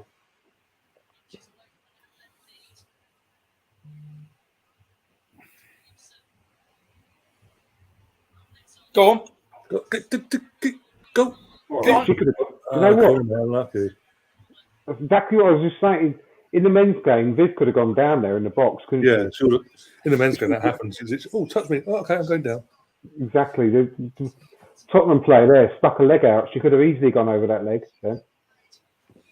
That was unlucky.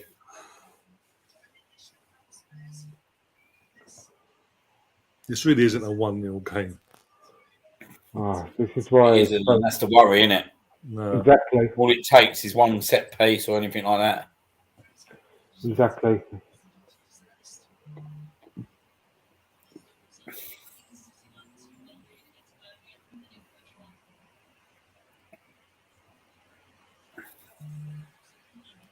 Go on.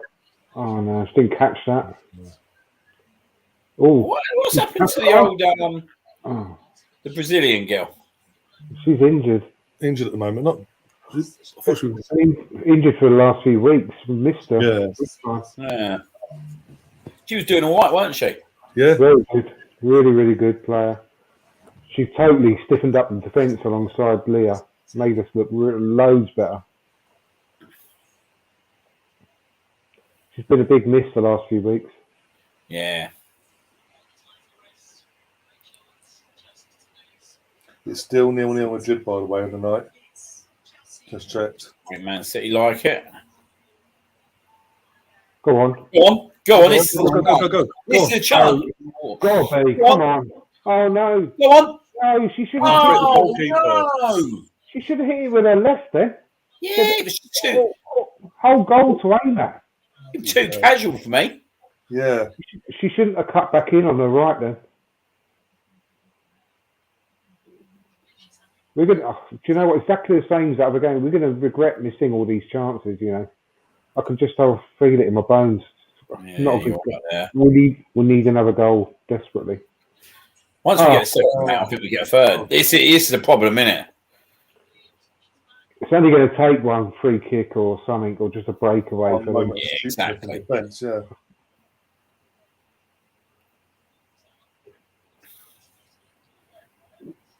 Lost count the amount of chances. We're certainly making this game harder than what it should be. Yeah. Yeah, it's not good, is it?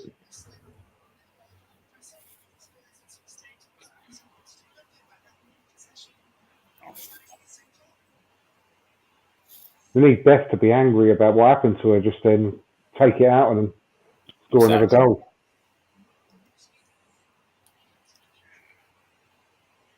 Here we go. Back. Oh, good goalkeeping. Well done.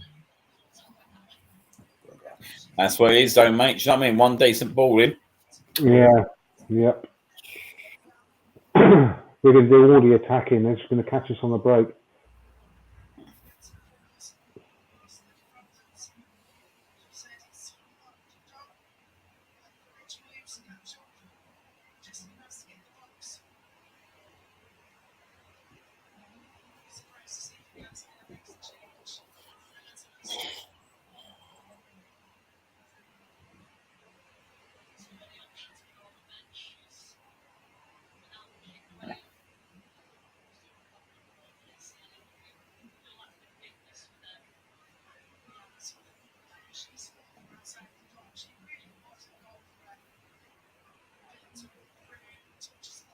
Has that woman got a really small head, or are those like AirPods really big? It's got the extra large size. Yeah, Jesus. It's trying to copy Albert, aren't they? Yeah. AirPods Albert. I know, they look massive on her. Oh, she missed a good opportunity of putting Beth in there. I don't know what she was doing either. Hesitated. Come on. Go on, Kim. And ball. Well, here we go. Look. You've got a booker now for that. Go on. Go on, Leah. Stick one on her. She should be booked for that. Yeah, got all Zorro there in the background, getting involved. There's a booking. Zooming in. He ain't shutting up either, this player. Has his face to the website go away now? She looks pretty angry.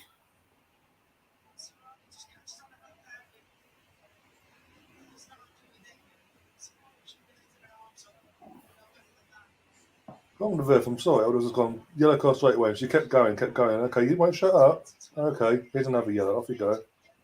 See you later.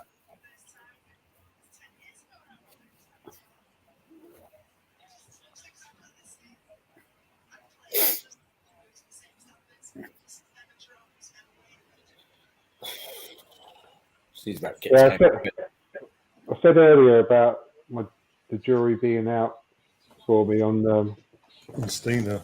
Blackstenius. Yeah, but the same thing goes for me about the manager at the moment as well. Like I said over the last few weeks, he's just. I've just got some concerns about him when he goes up against better managers. You know, obviously like Chelsea and stuff like that, and obviously in the Champions League and things like that as well. I'm not sure at the moment, so it sounds really strange considering we've been top of the league for most of the season. But when the push comes to shove, we just don't seem to have that backbone that we need to get through these tough games. And yeah, a bit like the Wolfsburg as well, wasn't it? Exactly, yeah. Wolfsburg, Barcelona. I mean, I know Barcelona are absolutely unbelievable, but yeah, it's just a bit of a concern about being outmanaged by better coaches. Go on.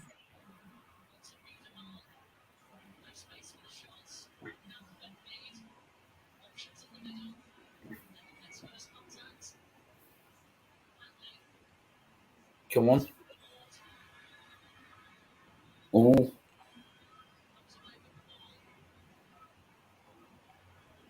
Right. So we've got 1, 2, 3, 4, 5, 6, 7. We had 8 players. We had 8 players up in that attack. Yeah. And this is what's concerning me because we could so easily get caught out by just one long ball punt downfield because on the counter attack. Yeah, so you look at it, we haven't really got no structure, have we, to our. We're just pouring everyone forward, which is great, but it just leaves you so exposed at the back. Payne. She should have played in the middle then. She should have played into the middle.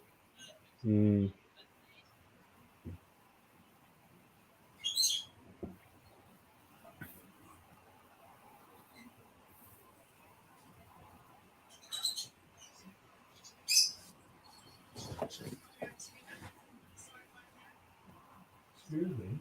You do it.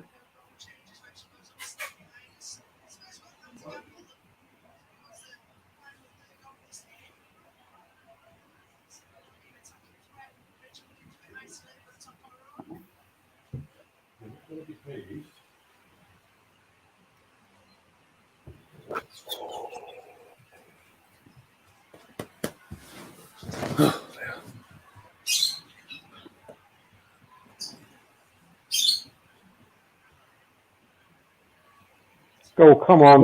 Bolt. Go on, go. Go on. Oh, no. No one in the box. Poor ball.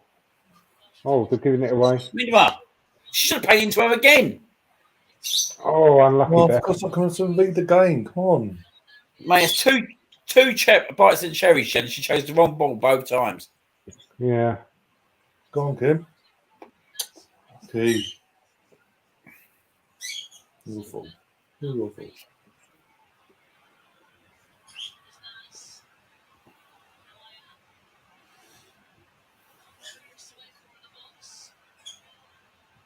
Get into her. Fucking close it.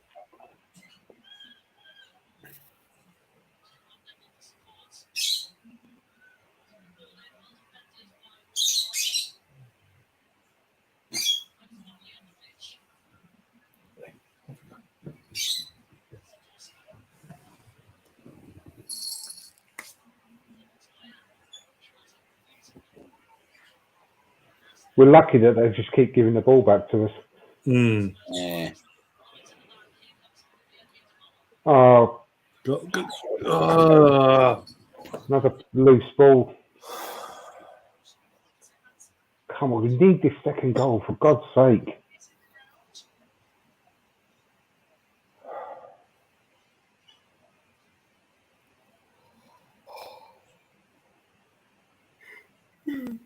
Oh, What was another that? one.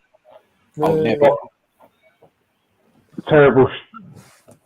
Terrible thing by Spock there. Bit of control, loose control.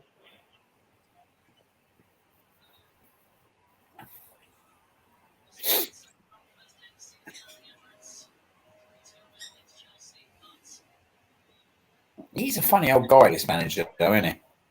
He is. I mean, you can't help but like the guy. It's just that there's something about him I just don't trust really. Technically, tactically, I think he's very one. I mean, he doesn't seem to be able to change things up, stiffen us up at the back. And I don't know. Go on. Go down. Oh, Just go down. He's got a pretty strong. Like the thing is, though, mate, he's got a pretty good squad. Do you know what I mean?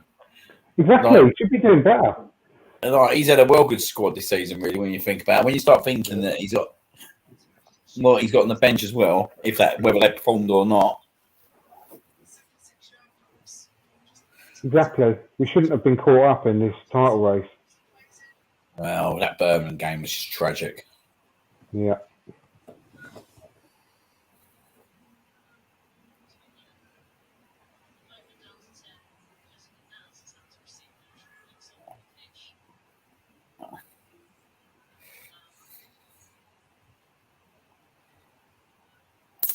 Oh, come on. It's a We're bit not really- the ball away.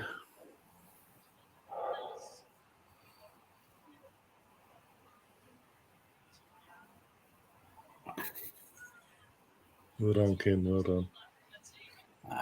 Legend, isn't she? Someone help her, for God's sake.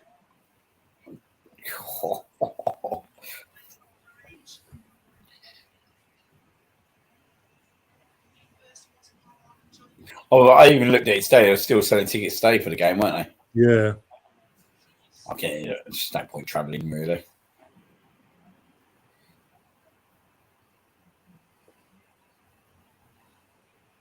Well, I was saying before, before he joined us in the first half.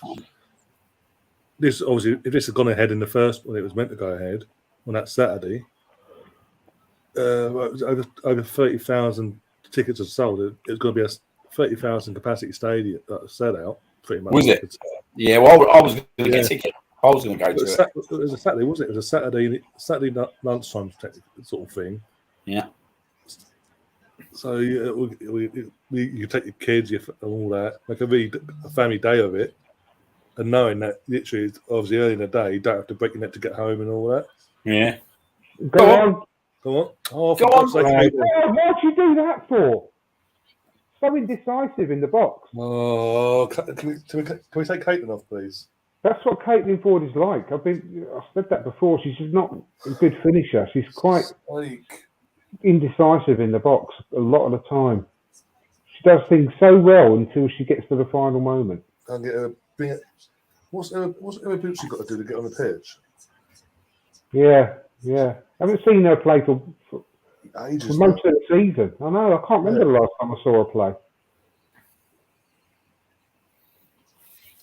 I was saying before he came on as well. I didn't go for Emma Bucci was a start at the start of the season. I know. She was excellent. All played. I've done a bit with the pass. Kim Little's been playing really, really deep as well. Which is, she's much better when she's pushed up.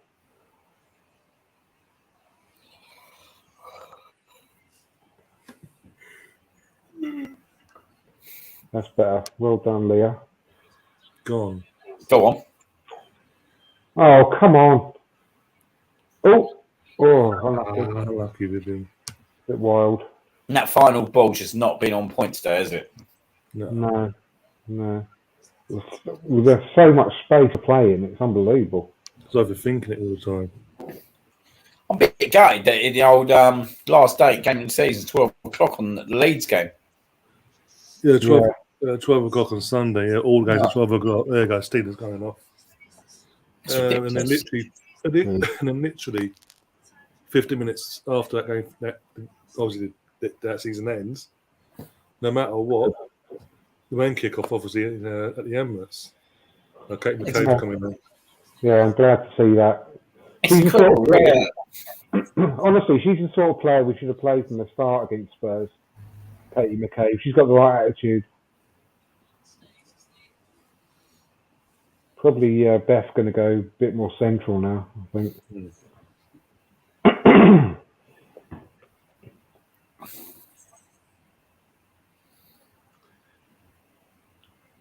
It would be either Beth or Caitlin that goes central, yeah. Mm. And by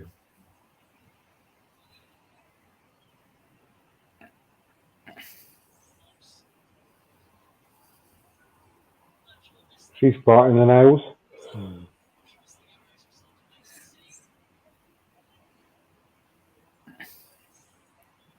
Well, he wasn't using her crutches. That must. I think because obviously was it Richard was at the game and he said they saw her coming out with crutches and all that on Sunday, and like Beth Mead drove her home and all that. So the fact she's a few days later, she's not on crutches. She wasn't on crutches earlier, getting a reward or whatever you want to call it.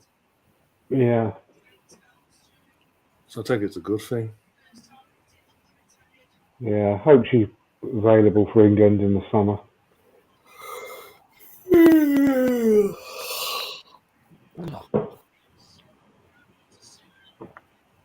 Come on. Oh, here we go. Come on, defend.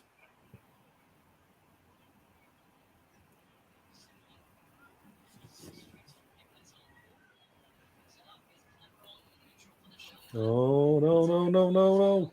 Oh. Player's now down. What's she doing down? Why are we inviting the pressure off, for God's sake? I don't know that now, seriously.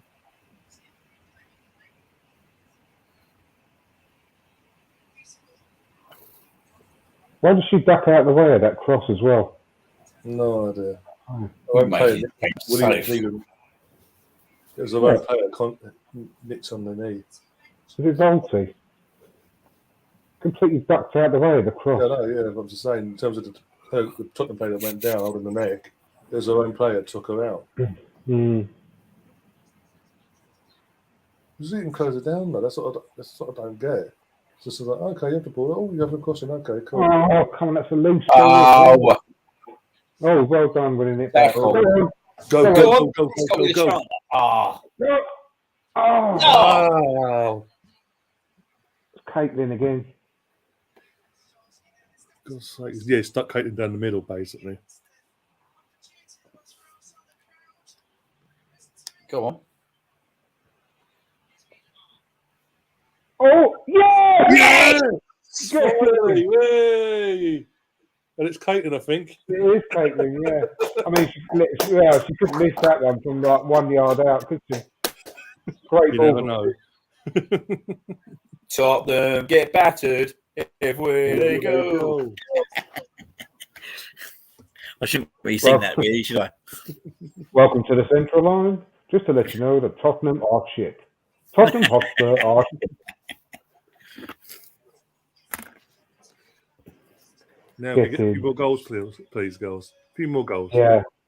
You need to get another 2 or 3 now, please. Come on. Lovely ball by Viv.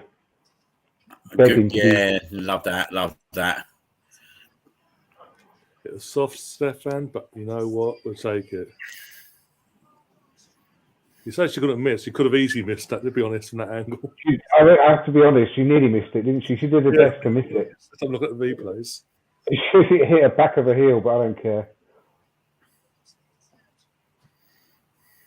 Thank God. I hope this just settles us down now. Yeah.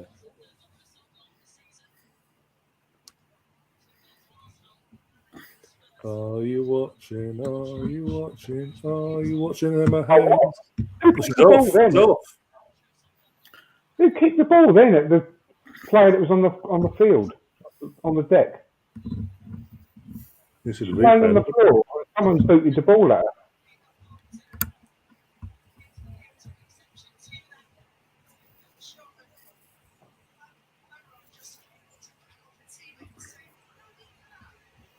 She They've been didn't pushing send their him luck off. a little bit, ain't they? It's the same player as before. Hmm.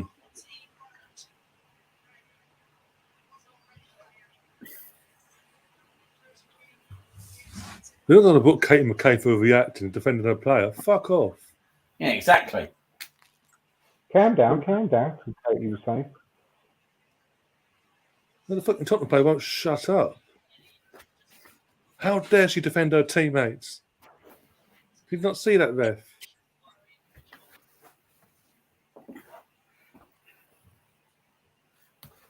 Oh my God, seriously, this ref. Literally, all Kate McKay did was defend her teammate as he's been booked.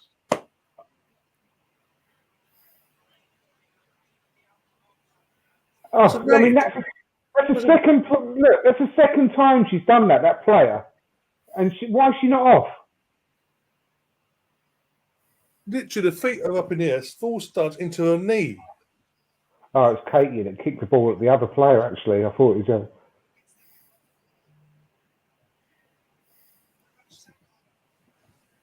I can't believe she's not off. Oh, she was going to punch that Spock then, wasn't she, Katie? She actually pulled her arm back. I'd love to see it.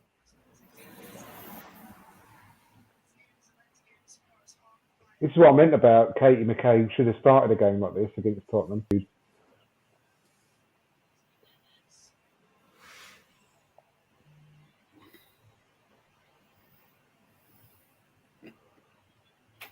You gotta love it, ain't you? Yeah. That's what you want.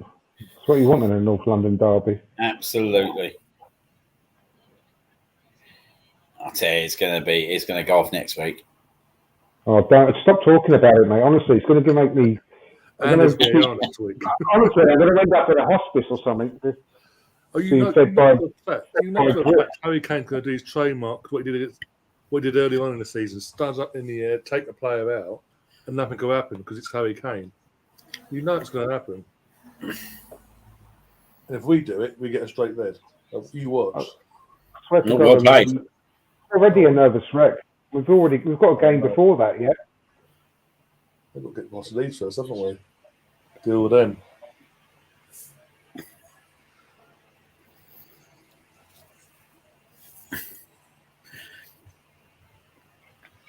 All hands to the pump. Too fucking right. Yeah, I love Katie McKay. She's one of my favourite players.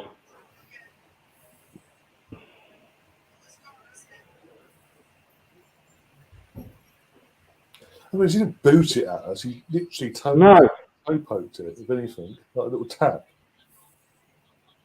And she got, either way, she's been booked after all that. It's like Son, wasn't it? Remember Son got the ball kicked at him at about 1 mile an hour and he went over. Yeah. He hit the deck as if it really hurt him. Son? Never. He's a nice guy. He would never do that. I can't wait. Well, I don't know if I take that back. I'm looking forward, in a way, to seeing him up against Tommy Asu. That would be good. Yeah. But I'm not looking forward to it. But it'll be a good matchup.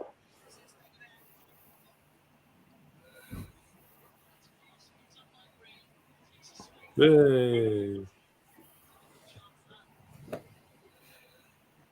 That one fan beyond the golf disappeared, by the way, in the car candy. He disappeared. I swear he was there just in case the ball went over from a shot. Just to go and fetch the ball. Well, they made the sub. But because Spurs are kicking that way this half, he's not needed.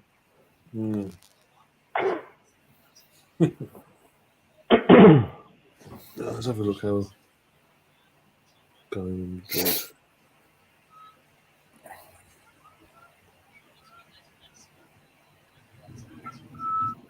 Half time in Madrid, 0-0 still. So City are 45 minutes away from a Champions League final again.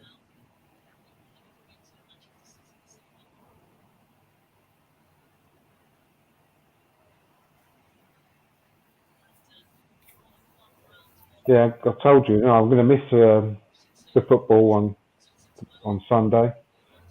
Yeah, I'm going to miss both games. I'm going to miss the Arsenal ladies and the men. Yeah. men.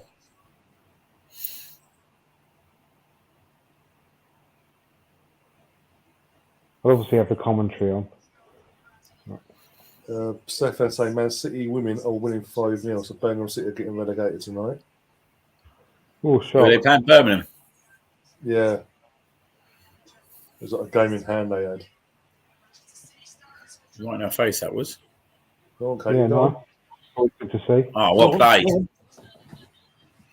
Handball! And Bo! Handball! That's a How blatant good is she? handball. Look at that. She's so good, isn't she, about ball control? That I was want so her to handball. score and celebrate. That's the thing. I want Viv to score and celebrate. Actually celebrate. Oh.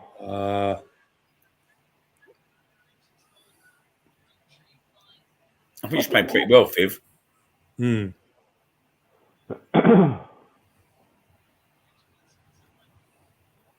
Without really scoring. Yeah, she had been a bit sloppy in the first half, but she's still one of the best players by a mile, isn't she? Even when she's not at Head her and best. shoulders above everyone else Yeah. when she's got the ball. No one's massively stood out, have they? It's just been one of them games where we've had a lot of the ball, but just final product's been a bit poor at times. Yeah. Like this should be a 4 or 5-0 game. Yeah. Definitely. These lot of pony. Yeah, 2-0 is literally been so nice to them. Well, we've still got 10 minutes to get another goal or two. Oh, yeah. Like they've literally offered nothing, have they? No. A bit of gloss. I don't think they've had a shot on target. They got into some good positions in the first half, but yeah, they were just. They've never really tested Zinsberg, have they? No. I don't think they've had one on target. Like I said. Very much a Spursy kind of performance. Oh, no, attacking it though. There's a bit of ping pong in the box from across, and the Arsenal is like, oh, okay.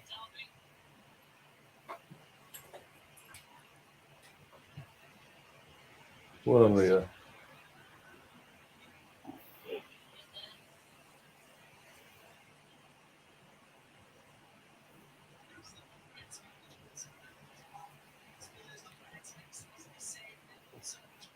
We've made one. We've only made one sub, haven't we?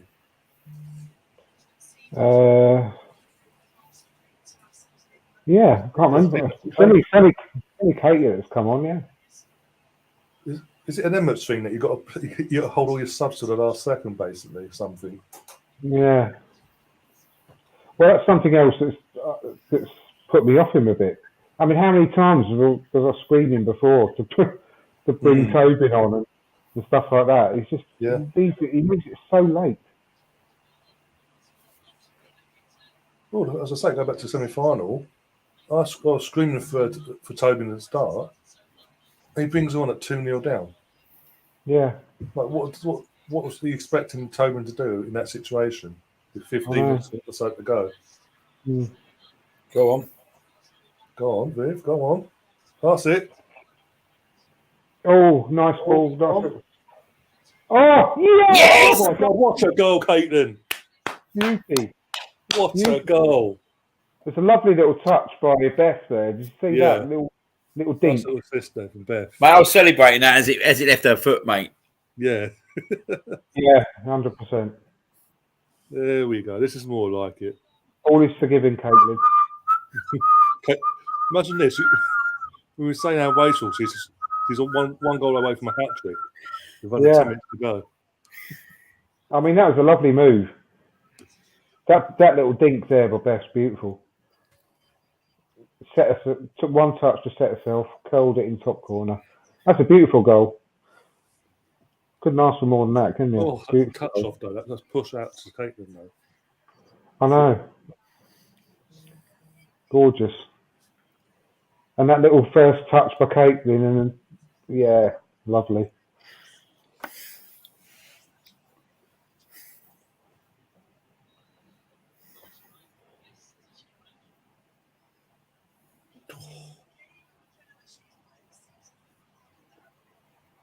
6-0 City in the women's team side. Look at him, he's loving it, isn't he?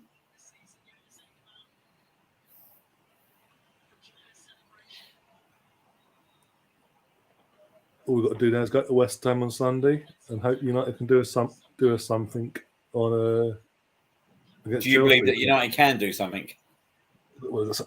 What? On their day, yeah, I do. The way Chelsea have been playing the last few weeks, I think they could, because United got something to fight for. Oh, Caitlin's been taken off now. Just about hat-trick, off you come. Can't get a hat-trick now. Come on. That's a weird one. I would have thought, if anyone, Beth would have come off just to protect her after that kick. Yeah, true. So now Vivian's up top, basically. Weird. I mean, Viv's like a machine. Again, bloody hell, Viv. That Neville's starting to piss me off, mate. It's Beth again. Keep targeting her. She always pisses me off. Then just starting.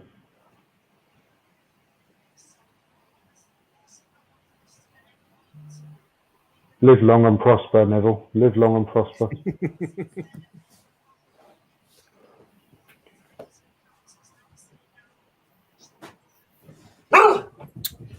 Bloody hell. What the hell that was there? I thought that was Liam going off on one.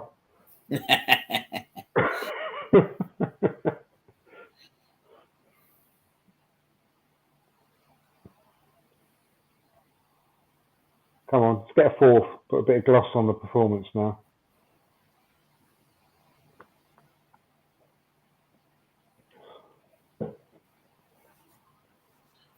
Who came on?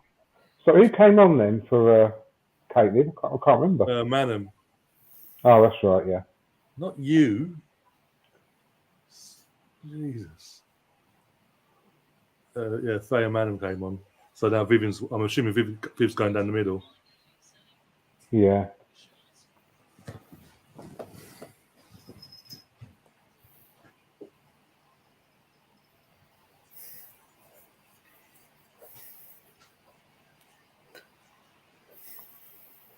Oh, that was close. Go on, Viv.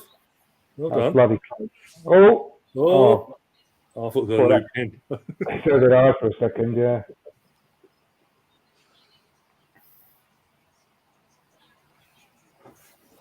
That was almost a beautiful ball there, wasn't it, by Kim? You know what? I would have said that. Yeah, I would have said that. I think she's been excellent today. Yeah, Kim didn't play in a match. Anyone's not watching. I think Viv's got to be close to that as well. Yeah, but I'll give it to Kim. I'm happy with Kim having it, but I'm just saying Viv's got. I'd like to be close. She's a bit sloppy. A bit sloppy in times with the passing, Viv. I mean, I'm being harsh, but for her standards, she was in the first half. I think Kim's been excellent. Although she's been playing a bit too deep for my liking, but she's been excellent. She really has. Literally saying Ryan's dog's just asking, what did Tottenham get everywhere they go?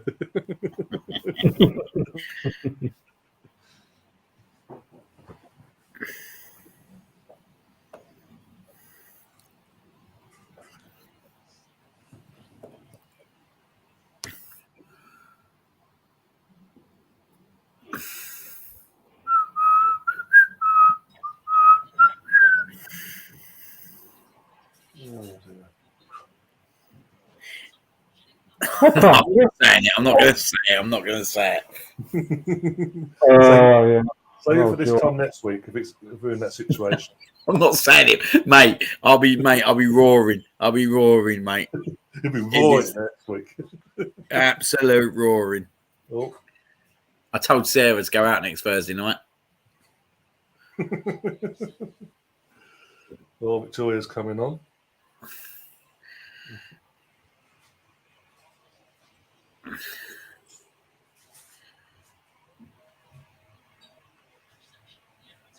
Who else has got it? I think the Keeto's on the come on as well. The Keeto's coming on, yeah. Oh, Williamson, there we go. Yeah, it's that badge. Got a lot bit of Leah Williamson, don't you? Oh, yeah. No. BT's gone on for Leah. Top player. We've got to improve on. There we go. We've seriously got to improve on GMBT for this next season.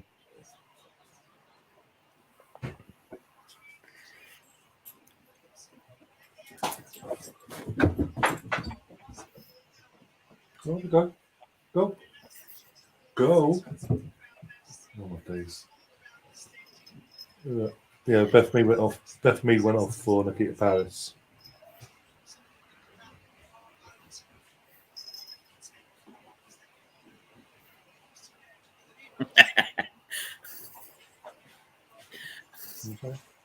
Please just keep the ball as far away from our box as possible, so GMBT doesn't have to touch it the last few minutes.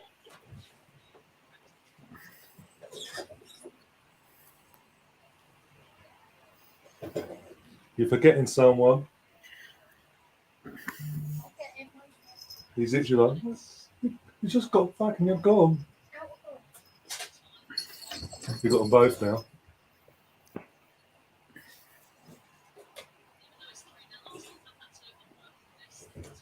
That's it, slag off Arsenal, of course, yeah. I love commentators that fucking do that. You're winning 3-0, but they've had to work for it today. Not really. We've made hard work of it. Yeah, they certainly have made us work for it, mate. No, exactly. We've made hard work of it ourselves. Yeah, we've not made it easy for ourselves. It's nothing to do with that. No, exactly. We've made it difficult for ourselves. Oh, come on. Go on, Nikita. Go on, Nikita. Go. Oh, surprise. Final ball again. Pass it back to their goalkeeper. You don't think she scored a goal, by the way, on the weekend? She's going to get us the winner, mate, to win the title on Sunday. Anyone Mate, if she does, mate, I'll crack up. Give her a contract. Anyone could have scored against Villa in that game. Come on. No, talk about West Ham on Sunday. I was going to say, mate, she's going to get the winner at 90th minute. And you've heard it here. There'll be 0-0 both games, and literally the last second of the game, bang. If it's 0-0 against West Ham in the 90th minute, we've got to do some serious worrying. Yeah. They were crap when we beat them 4-0, mate. We should have been about 10-0. Yeah, I know. Dreadful. What? What was he 7 minutes? 7 minutes? Where 7 minutes come from? Well, we get a few more goals out of for 7 minutes, mate. Has he messed something up there? Because literally, there's a 7 and a 10 there's 7 and 10 on his board. What the hell? What, 7 minutes then? Well, he substituted 10 added minutes for 7 added minutes. One of the two will find out. It's 7 on the screen, but where the hell's that come from? Because it's got, there's 7 on the screen, but literally he's put his board up. He's like he's making a sub 7 for 10. I know, yeah. Yeah, we could get 2 more goals in that time. Yeah, that's what I'm thinking. Let's get more goals. Oh, unlucky. Unlucky.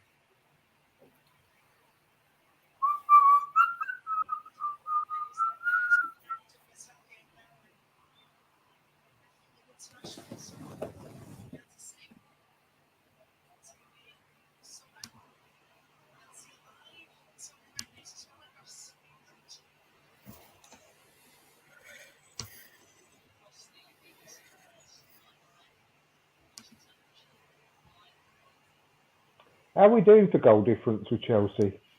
We're ahead of them. I think it was like 2 ahead before this game, so like 5 ahead, I think. I'll double check in a sec. I knew we were, but I think obviously they've had some. I know we had a 7-0 actually of the other day, but that's what put us above them. But they've had some big wins recently as well. That's why I thought, because we could do with another couple just in case, couldn't we?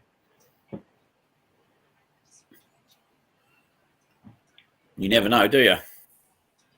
No. Then again, we should score more against West Ham, shouldn't we? Than they score against Man United. Yeah. Come on, no, come on. Ref! Oh, just set off some dog. Just The dog chain. Yeah, what are you doing? Yeah. Actually, I think he's the kitten's just staring at him. She's running now. Fuck. Oh, we've got 4. Yeah, Gary's saying we've got a +4 goal difference. I'm just going to double check that. Is that after this game, Gary? Or is that before this game kicked off?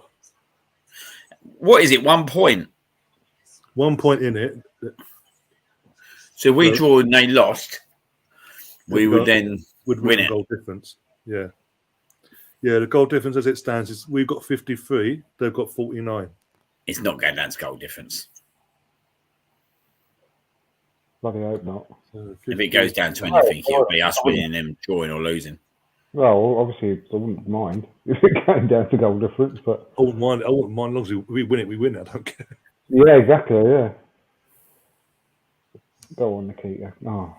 Got a corner. There you go. Come on. Oh, that's right now with this game. Yeah. So we've got we would have to lose. Well, that was something now. No, effectively, if we were to win, if we were to draw and they were to lose, we'd win it on goal difference. Yeah, that's important.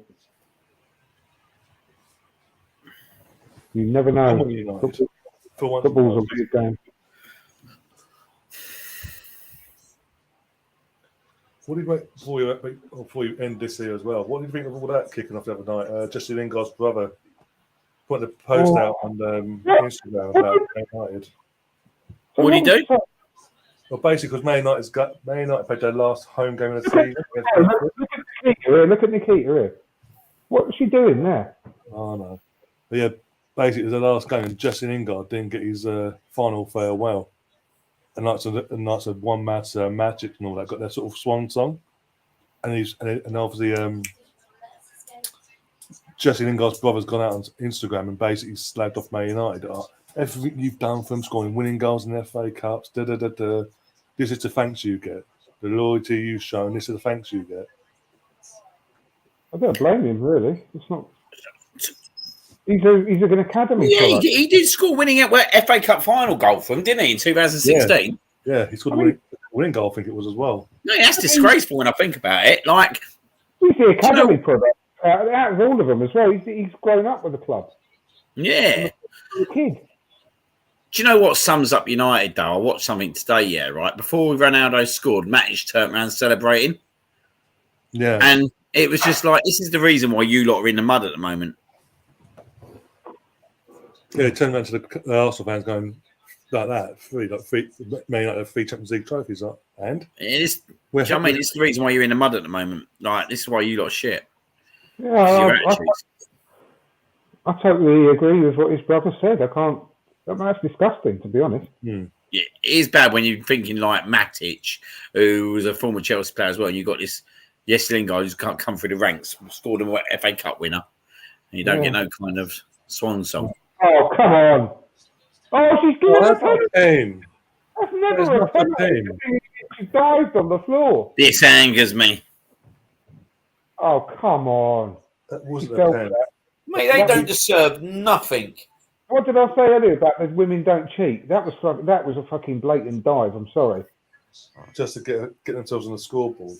Watch this. Wait for it, the commentators. Look, she just throws herself on the floor. Oh, she tripped over her own foot. Oh, for God's sake. The fucking commentators are praising her for it. Just saying it was a pen. Oh, you fucking mad. She literally tripped over her own foot. We all know things better go the wrong way anyway, so that's the clean sheet gone. I mean, obviously we still won, but we should have had a clean sheet here. I mean, that's going to dent No, because now our goal difference has gone from +4 to +3. Yeah, exactly. And they're wasting their time with this as well. Could guarantee no added time would be added on either. Really, Ref, you're really actually towing the line now. Oh, yeah!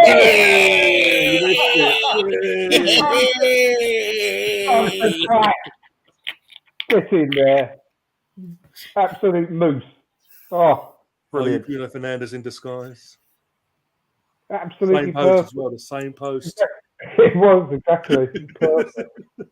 All it was missing was the hop, skip, and jump. Mate, it was well worth them having that penalty. Well worth them having it. That's made it even better, actually, to be fair. Yeah, Chris is in the chat. He's saying Real Madrid are all over Man City. Do you know what that reminds me of? It's like Bruno Fernandes one, isn't it? Yeah, thanks for listening. I think Ryan just said that about 5 minutes ago.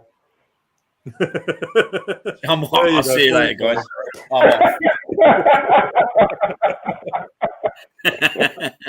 I was obviously too busy celebrating. He's zoned out. No, honestly, mate, I'm off. I've been done. That'll be you next week. I'm done. I don't care. But brilliant. Oh, that was hilarious. Oh, dear. Even Gary's happy. He won't be happy in November. Did you see that TikTok I sent over? I found. I was on TikTok earlier. It was like Harry Kane against when England scored that. England fans when Harry Kane scored, it's like 11-0 against USA. There's like the minions and all that. And it's like, yay. I'm looking forward to November. Oh, that is going to be one hell of a watch along. That is definitely going to be a good one. Oh, yeah. Oh, dear. I'm just going to, what was I doing? Checking the Madrid situation, weren't I? Bear with me a second. Do you want to switch over to that game and carry on? If you want to, yeah. Not a problem doing that. I'm not doing nothing, so I'm happy to do that. You want Liam to do that, or? Yeah, man. All right, cool. So, stats. Right, here we go. Madrid have had 8 shots, none on target. City have had 7 to 5. 4 shots off target, 1 shot off target.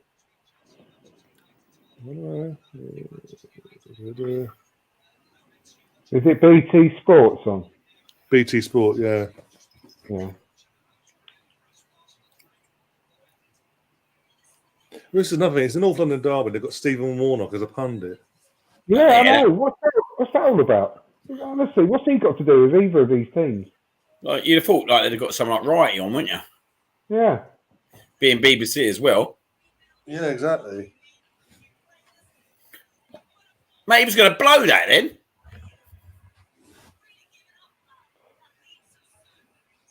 Is it BT Sport 1 or 2 or what? I'm just checking. Oh. Out, so. Oh. Why have they got their lower tier? Are they rebuilding that stadium or something? Honestly, it's been like that for ages, mate. I don't know. There must be. It's literally been like that for months and months. It's been like that. Weird. I don't know. They must be doing something to it, but it's taking ages. What they are doing. BT Sport 2 HD. Yeah, I've got it, mate. Thank you. Oh, they're on the attack again. I'm probably going to be well behind you guys, but it doesn't matter. What time are you on? 56. I'm on 56:34. Oh, not that bad then. One sec. Not too far behind. I'm happy with that. They have COVID rules. Oh, is it? Oh, okay. Do they though? Because I thought, like, didn't the Barcelona women fill out 90,000 in the stadium? Yeah, they did. Yeah.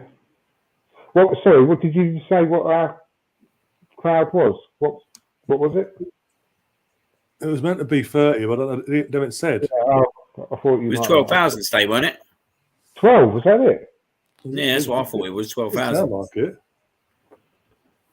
It didn't look anywhere near 30. That's no, for I'm sure. looking. I'm looking at it.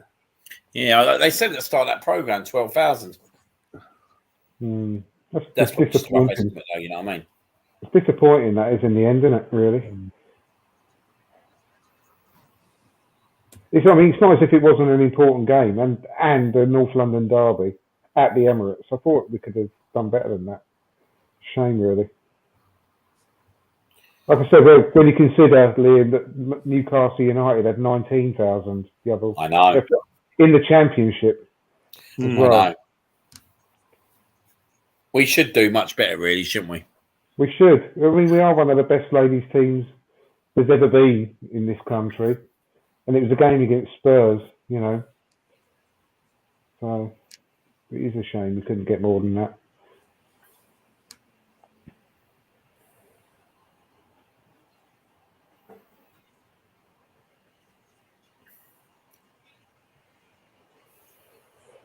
Where's Kim on this?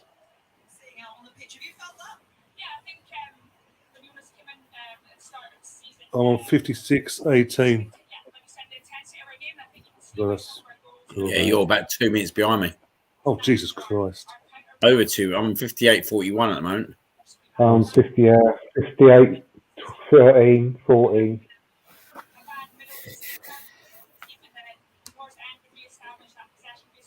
Bloody hell.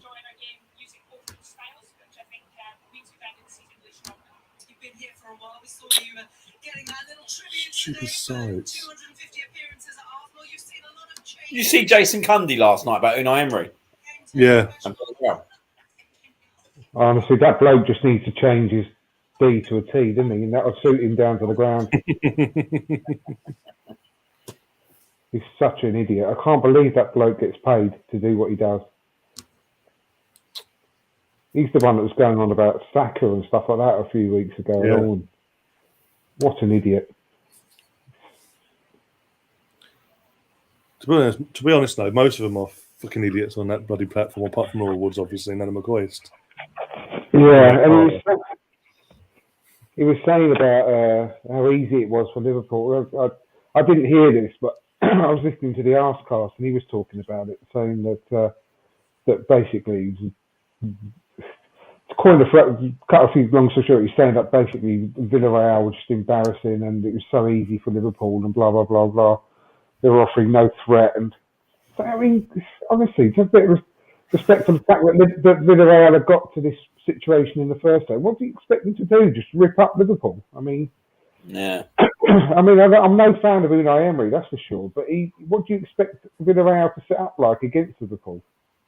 To try and contain them? Well, obviously, it's a bit of an obvious thing for them to do. I mean, and Arsblog, he was saying, these people are just getting paid to be pundits, and all they can come up with is this absolute tosh.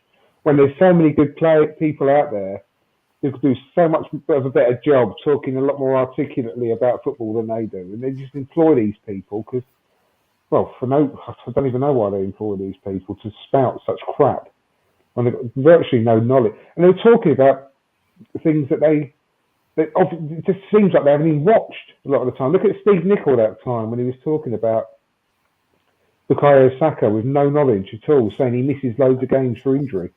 And he's like, that's one thing Bukayo Saka's never done, ever, since he's been at Arsenal. Yeah, exactly. It's embarrassing, mate. I said earlier on, it's embarrassing. Like, you got so-called ex-professionals who talk so much shit. It's like, did you actually play the game?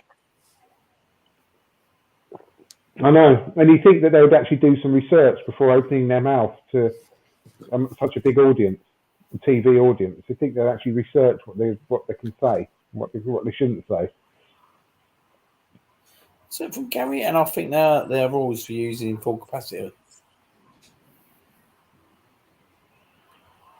Oh dear.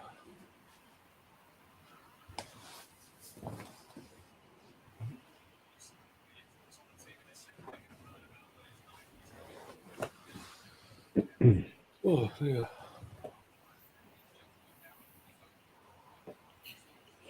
Quite ironic, wasn't it? Like 4-3 first game, it's 0-0. Yeah. I actually thought Madrid would do what they did in the Chelsea game and just go for it and take a chance when they could. It's just, you look at the frustration in the faces of some of these Man City players right now at the moment as well. And there's just something inside the team that they haven't got that Liverpool have got. Do you know what I mean? Like some kind of spark of grit and determination that Liverpool just got above them. I think it just carries them through certain games.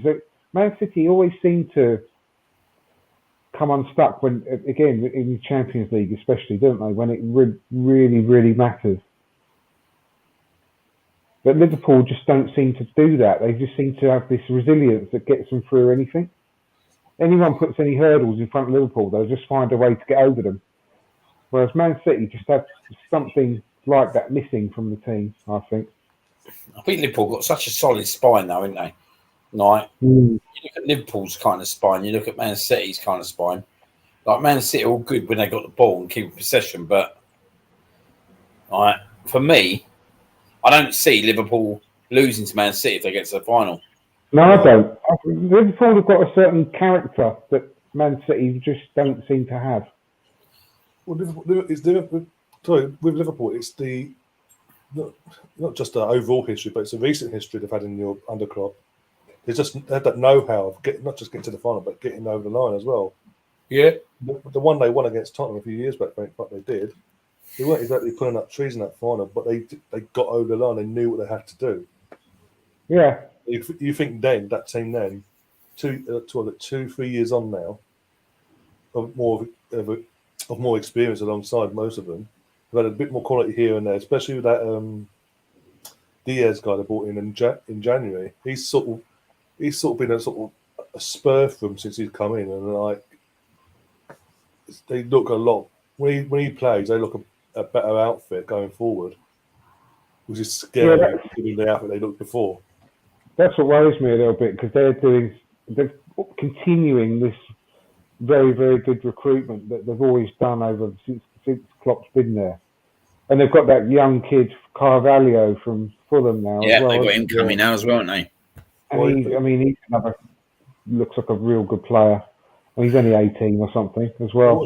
He interviewed the other day. It was after Fulham won against Luton. They were confirmed champions and all that. He was in the after-game interview on the pitch. He was basically hinting that he'll be open to the idea of going back on loan at Fulham again for next season because he knows he ain't going to get first team at Liverpool, so he might stay at Fulham, get some Premier League experience, and come back. It'd be a good move for him, yeah. Yeah, it would be ideal. I think it is a bit. He's not like Diaz. He's not going to go straight into the team. No, I think he knows that as well. That's why he's like, I'm open to it. Exactly. But it's a funny one with Man City because I look at their team, right, and they've got a good team. I don't know. I just look at the Man City team and I think they got a good team, but I think like you said, right, there's never really a player who looks like he's totally enjoying himself as such, is there? No, they've got a look of worry and sort of nervousness in their faces because they know how important it is for the club to win the Champions League. That's the only thing they're missing, isn't it? And they seem to have some kind of mental barrier that stops them from getting over the edge. Whereas Liverpool, you put any barrier in front of Liverpool, when the push comes to shove, they'll jump over it. Yeah, they've got a different character and mentality inside the team than Man City has. Yeah, like last year, Matt, for me, that Pep Guardiola cost in the final. He was very naive what his selection in that final with Chelsea. Yeah, Chelsea shouldn't have been allowed to win that final, but they won it because his tactics. But yeah, for me, if they play Liverpool in the final, like you say, like Liverpool got the history, they've done it so many times, but they've also got the team, they've also got the defence, they've also got the midfield, they've also got the strikers. I can't say the same about Man City. Man City have got a whole squad of world-class players, but they just. There's some, like I said, I mean, I'll keep repeating myself. There's something not quite right about them when they're really, really up against it. You can't explain it sometimes. It's a mental thing. I think it's Pep as well. I think we've seen it because he's come in every season, no matter what stage of the competition. He's always overthought things, and when he overthinks things and make like we saw more recently last year in the final, he overthought things, dropped Aguero to the bench in his last ever game, and played two CDMs in Rodri and Fernandinho. Yeah. And it was the worst game to watch overall because they were just cancelling each other out. But they had no fit because they had two DMs in midfield and the pivot. No one really being the one being the anchor and one pushing forward. It just didn't work. He didn't react. He wasn't even proactive in saying, "I've made a mistake. I need to get one of you off."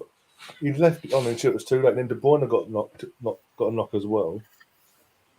But it's just like, I just don't see them outscoring Liverpool. They've got to outscore Liverpool, and at the moment, they're not going to outscore Liverpool. No. If Guardiola just left things alone in the Champions League, told them to go and play like they do when the pressure's off in the Premier League, then they would have so much more chance of success. But he just meddles with it far too much, doesn't he? Tries to be outsmart. It's like a perfection thing, isn't it? It's like that kind of. He doesn't need to. He doesn't need to try and do something different against the opposition because they're so good anyway. It just says, I think Arteta's been caught out with that a few, especially with the kind of Brighton game and all that. In terms of sometimes, like you sit and you think, especially when we put a Xhaka left back and we try to play all these attacking centre midfielders. I think he's been a bit and I think that's come from Guardiola where they try. Yeah. It's their love for that to play that style of football, isn't it? But it's definitely coming. It's definitely come a cropper to him in Europe, and I just don't see him beating Liverpool. I hope I'm wrong. I'd like to see Man City beat Liverpool, but I just don't see it at the moment. Yeah, no, I don't either. Oh dear. Their firepower's ridiculous. Do you know what I mean? They've got Mane, they've got Salah, they got that Luis Diaz now, who looks like he's going to be a great player. Give him another year, mate. He's going to be brilliant, honestly. As we were saying earlier on, could you imagine if they had got Haaland with all them players? Jesus Christ, yeah. I'm surprised they haven't gone for him, really, because that would set them up for a long time. No one knows who's going to go for him. Nothing's been sorted out yet.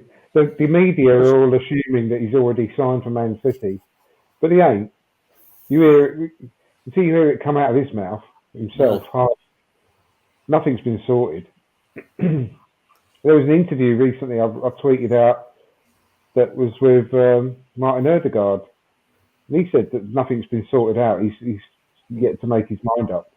He hopes he comes to the Arsenal, Ødegaard said, but he ain't made his mind up yet. So all this media stuff, they're just assuming that Man City are going to get him. I think it's all be up because obviously his agent has passed away in the last week as well. So everything's going to be up in the air now for a few weeks. Yeah, that's going to be a big factor, that isn't it? In terms of a lot of things, because he's going to sort all that kind of stuff out as well. Yeah. He's been in the wars, hasn't he, in this tie overall? What, Kyle Walker? Kyle Walker, yeah. He looks like he's done now, doesn't he? Yeah. Seems like it. I thought he was going to be out for the season after the last one. He didn't look good at all with that last injury he had. I'm surprised he's back so early. Has he been making the England squad, or has he not been making the England squad? I don't think he has he? No, he hasn't for a while, actually. He wasn't even in the Euro squad, was he? I remember. Yeah, he was in the Euros. I think so, yeah. I was going to say, because he was... he was playing centre-back, wasn't he? Centre-back. Yeah, he's playing centre-back, wasn't he? He's a very good player to have in the squad for England because of his pace. But he's, because he can play centre-back and right-back. Yeah, I'd still take him. I'm not saying I'd start him, but I'd still take him, definitely. Yeah, he's still an excellent right-back. I hate to say it because he's ex-Spurs, but he's a very good player, isn't he? Yeah. Still, I mean, he's 30, 31 now, and he's still as rapid as he ever has been. Yeah. Okay, must have all them kind of players like him, Modric, all left Spurs. Here we go. Yeah. Go! Ooh. Go! Mahrez! Oh, or it could be tie over. That could be game, set, match, mate. What a finish. Absolute great finish, mate. Watch this for a finish. Kyle Walker's only just walking off at the moment on my picture. Oh, it started again now. Old Madrid fans ain't happy. We're going to have a great all-England finish, final. Oh, so much space, Bernardo Silva. Come on. I mean, that's terrible defending. Yeah, it's awful defending, mate. Wow, wicked finish. Beautiful finish. Great finish, though, isn't it? Look at this. Bang! Look at the space Kyle Walker. Bernardo Silva had, though. He had the freedom of the Bernabeu. Dreadful. Absolutely dreadful. But I'm not taking anything away from the actual finish. Like you said, it's an amazing finish. Beautiful. But that was, it's watching it again. The old Millerman's a big old Madrid fan. Oh, I mean, seriously, he's got the whole pitch to run into, Bernardo Silva. That's unbelievable. And he came onto it completely unmarked for his goal as well. It's an unbelievable finish, though, isn't it? Beautiful finish. I mean, they're defending. They're going to be so angry. So angry about that. Because you can't be giving that Silva that kind of... he literally ran onto the ball with no one anywhere near him as well. I mean, dreadful. But yeah, quality finish. Well, I was going to say as well, in terms of obviously you'll make the Miniman, it's all kicking off at Crawley, isn't it? With the old manager being suspended for racism, innit? Yeah, 7 counts as it stands of people have come forward. Like first team players have come forward and said obviously the manager's come and said racial things basically, and you've got the FA, the EFL, and the club itself. They're all investigating it individually. So this sort of thing annoys me though. Why aren't the police looking into it? Because it's an actual crime to be racist. Why do police never get involved when it's to do with football and racism? That annoys me. I mean, it's an actual crime. But I mean, can anyone tell me why that's the case? He reckons that he went up to a game. He was saying it was Crawley versus Sutton, and he reckons in that game there was a lot of racism in the crowd, and the Sutton United player went to walk off the pitch, and that was in last October. So it seems like there's an issue throughout the club. Bloody hell, Modric has gone off. Bloody hell. That's Madrid giving up then. Yeah, I mean, that's weird, isn't it? He's usually the last one to go off. They usually bring Camavinga on, but not for Modric. Benzema, I haven't seen Benzema yet. Is he actually on the pitch? He did this last week. He did this in the last round as well against Chelsea. He's heard of him, and out of nowhere, bang. Yeah, I've not even seen him on the screen yet. I mean, that's weird.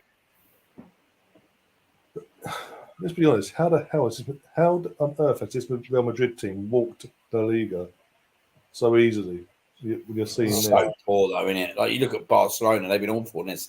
I was surprised to see that they were second. Like all they ever seem to do is lose games. Well, Xavi took over and they were like 13th in the league or something like that. Yeah, then he got them up, but then they started losing loads of games again, didn't they? Yeah.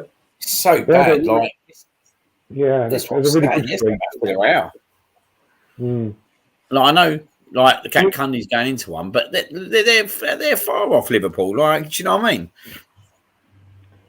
I mean, Emery's Villarreal. They're what 7th last time I saw. Yeah, 7th. Yeah. And they knocked out Bayern Munich. And all the fans keep going, oh, Unai Emery, look at he's doing the semi-final, blah, blah, blah. Yeah, but have you looked at the league form again?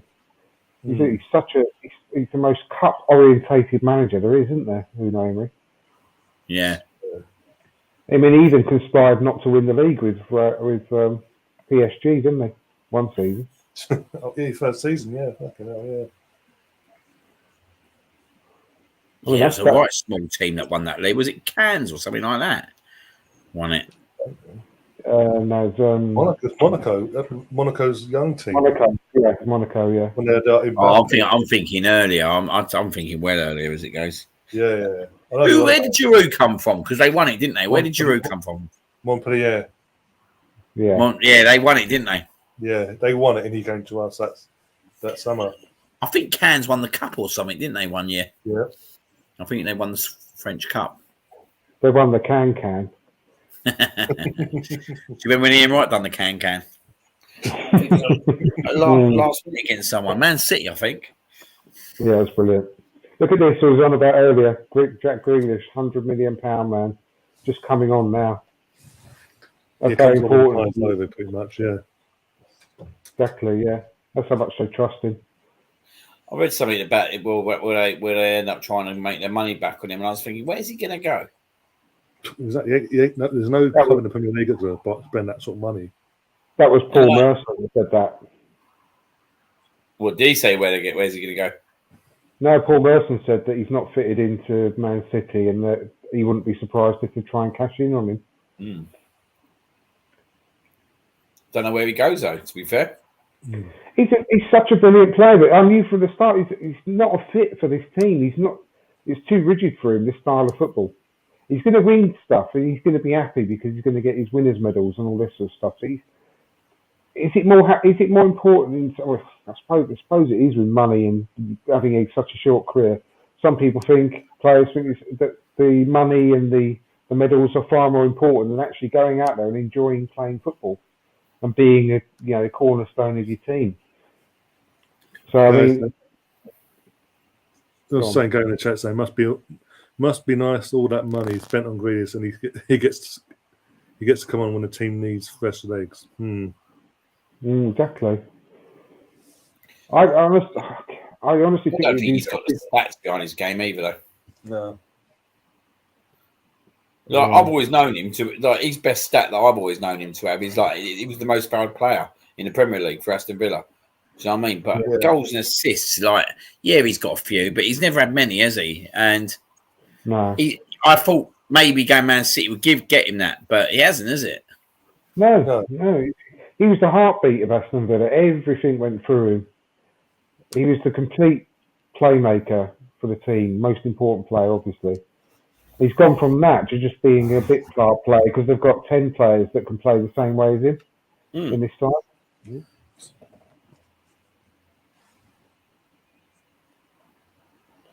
I don't like these third kits that Puma cut out this year either. No, they're dreadful, aren't they? They're like a knockoff market stall kit, aren't they? Yeah.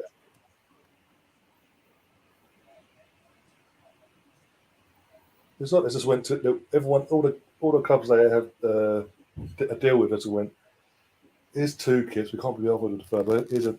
But we've got a standard Puma shirt. Put your name on it. Off you go. Yeah. I never bought a Puma shirt when Arsenal had Puma. So they're horrible. Just absolutely dreadful. All of them. Well, they weren't comfortable to wear either. I remember, I wear a large men's shirt, and the Nike ones and the Adidas over either side of Puma, large. They fit me. Oh, what a save! Nice and loose. The Pumas are. Ben Zimmer's just had a chance. Even the players complained about the Puma kits.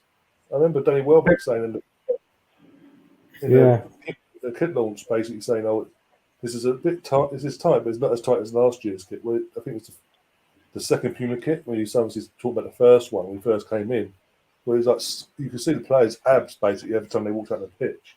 They're made to be like that on purpose, skin tight, to stop players from being able to grab shirts, pull you back, and it just looks stupid. And especially when you have to buy like 2 sizes too big than you normally buy, like you said, when you're a fan, because they were made like that. If you're not blessed with the body of an elite athlete, it just looks awful. Yeah.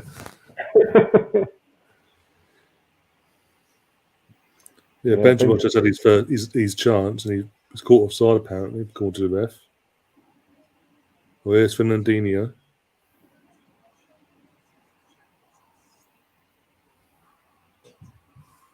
Jesus Christ.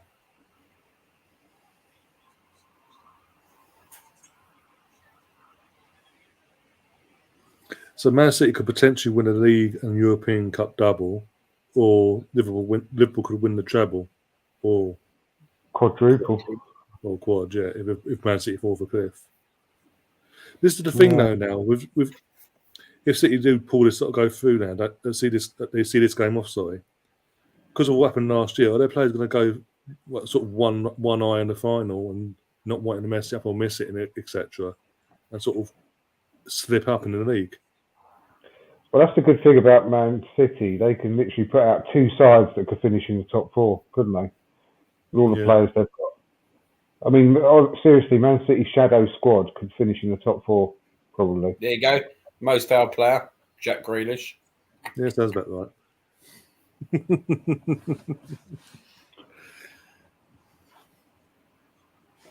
This is done now, mate, in my eyes. Yeah, they've given up, Madrid. They've given up now. If they're going to have to go some to score 2 goals in the next 6-7 minutes, aren't they? Here's what cracks me up with some of the Muppets in our fan base. So, like, we've got these two teams, top of their game in the Champions League, final and everything, but we think our manager's doing a bad job. Who's sitting fourth? Mm. You've got people in our fan base going, I don't want Champions League next season because we'll get battered again. I don't want to be in. No, you want progress, but you don't want to be in the Champions League, which puts us in a good position to start pushing progress wise. And people say we're not ready. The squad's not ready for Champions League football. But I'm sorry, but the squad doesn't need to be ready until the final day of the summer transfer window for the Champions League. But let's be honest, Jerry, right? If we play most teams in probably Europe, we probably beat most teams in Europe. I'm not being funny. So I genuinely believe that the top 10 of the Premier League, any team that's regularly in and around the top 10 of the Premier League could probably get through one of the Champions League group stages. Yeah, definitely. There's a lot even if West Ham were in there, the West Ham would get out in the Champions League group without a shadow of doubt. Yeah. There's a lot of weak teams in the Champions League. It's not just all elite teams. Yeah. But the problem is, mate, Ryan, well, like you just said, the reason they're saying that is because it's failing their agenda now, isn't it? Like, apparently Arteta couldn't get us top four, but now he is. Now they've got to say, like, basically, well, now there's a chance. It's like the narrative changed. Like, if we get Champions League, we're going to get battered. So I don't want to be in Champions League and get battered. We had that before. You can't. It's like, okay, so we get Champions League, and then we get. Assuming we do, we pull this off. That was a great shot by Cancelo then. Assuming we pull this off and get the top four spot this season, and then next season we actually prove these people wrong, and we actually do well. We get out the group stages, we get to the quarterfinals. What's the narrative then? What's it? Oh, we didn't win it. You can't win it every year, but there's progress, clear progress. If we get to a quarterfinal or the Champions League at the very least, surely that's a step in the right direction. Assuming it as well in the league. Oh, Jack Grealish, that's a goal, isn't it? Oh, mate, that's off the line. Yeah. Jack Grealish off the line. Should have been 2-0. Wait to see this one. Really? Also, I know it's not a lot. But he's missed again. Grealish is not a good finisher, is he? Mate, I don't even know how the first one started. What's my phone? Oh. That's a great save. You know what? The first one, I've just seen the first one. I don't think he was shooting. I think he was putting it across the Foden, wasn't he? The second one's a great save, mate. I didn't realise he got a foot to it, the keeper. What are you doing? He's absolutely roasted him, though, mate, ain't he?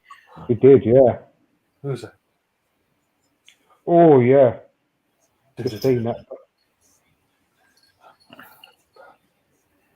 Man City have battered them in the last 10-15 minutes.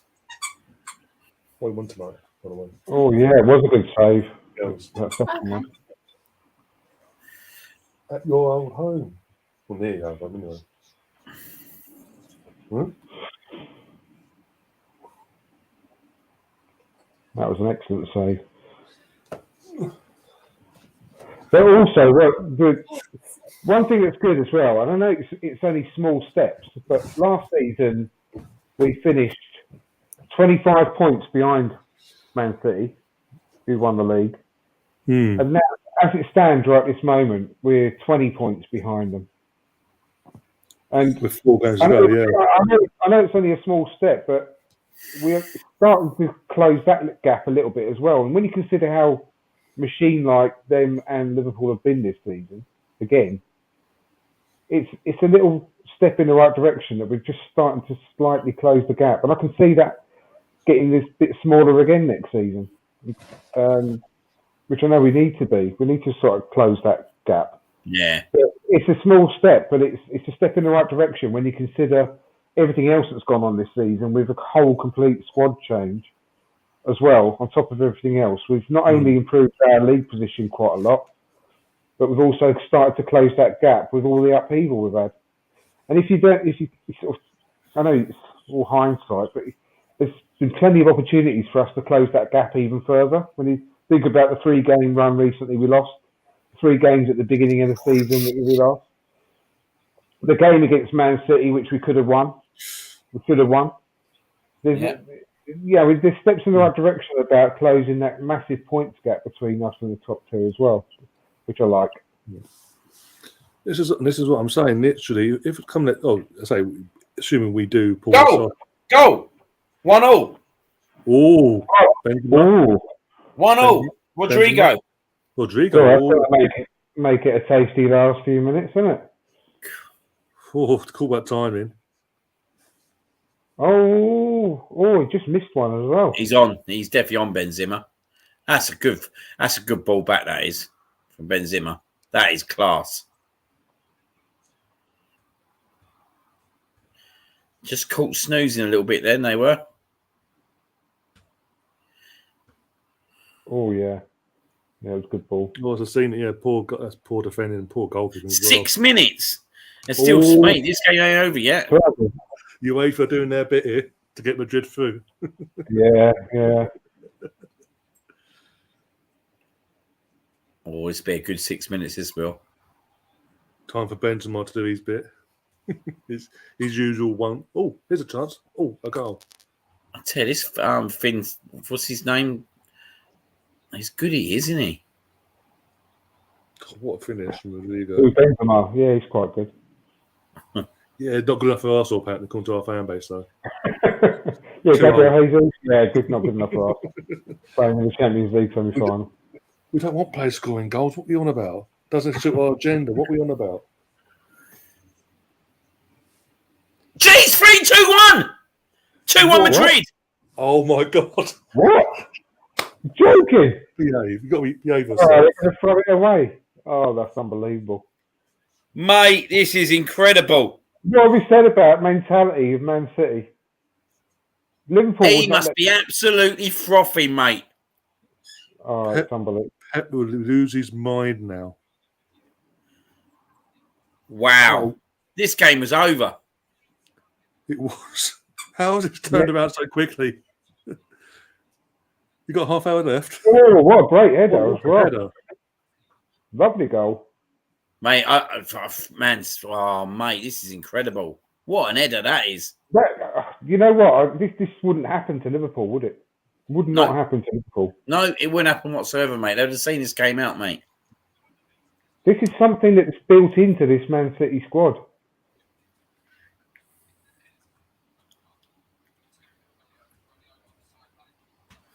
You're literally all square out of nowhere. Yeah, this is incredible, mate. Extra time. You guys around for half hour? Yeah. And there's another bit of, again, it's poor. I mean, this is totally set up for Benzema to score the winner now, isn't it? It is, isn't it? Oh, I can imagine that. Jesus Christ. Man City were literally battering them, weren't they? Literally chance after chance. Yeah. It's like Man United 99 all over again, isn't it? In the final. Real Madrid comeback. Gary's in the chat says, "Wow, if City lose, is this a stain on Pep's CV?" Well, considering he was brought in the first place to be the guy that gets the Champions League trophy. It's a Mate, continuous. oh, fucking hell, mate. Oh my They're gonna have God! a chance there as well. Mate, they just Man City have collapsed. They've just fallen apart. Yeah. Mentally collapsed again. They could do this in before extra time, you know. Real Madrid, the way it's going, bombarding them now.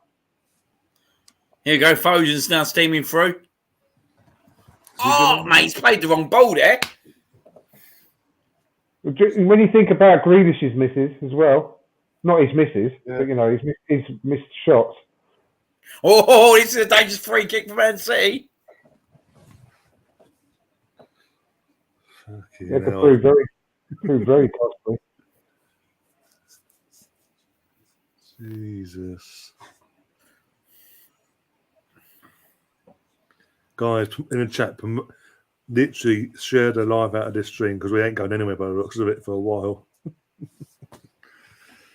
Oh, fucking hell. Oh, the ref sort of side-footed pass then from Grealish, didn't he?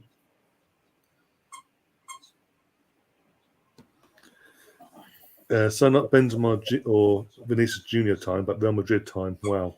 You go, long boy. Oh. It's going to extra time, mate.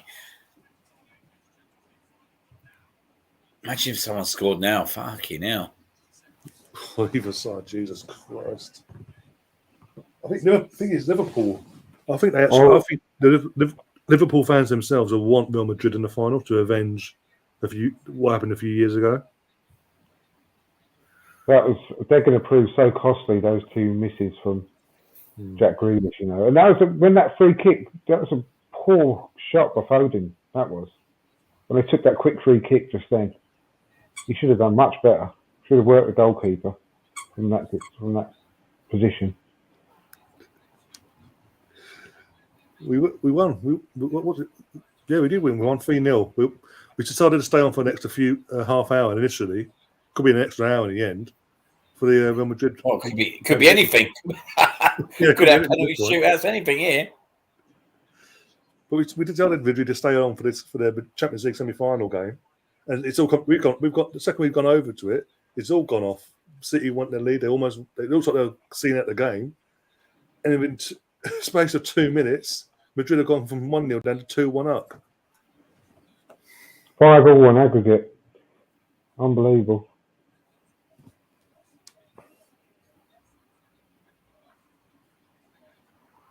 I'll tell you what, it's like really, really open, this game now.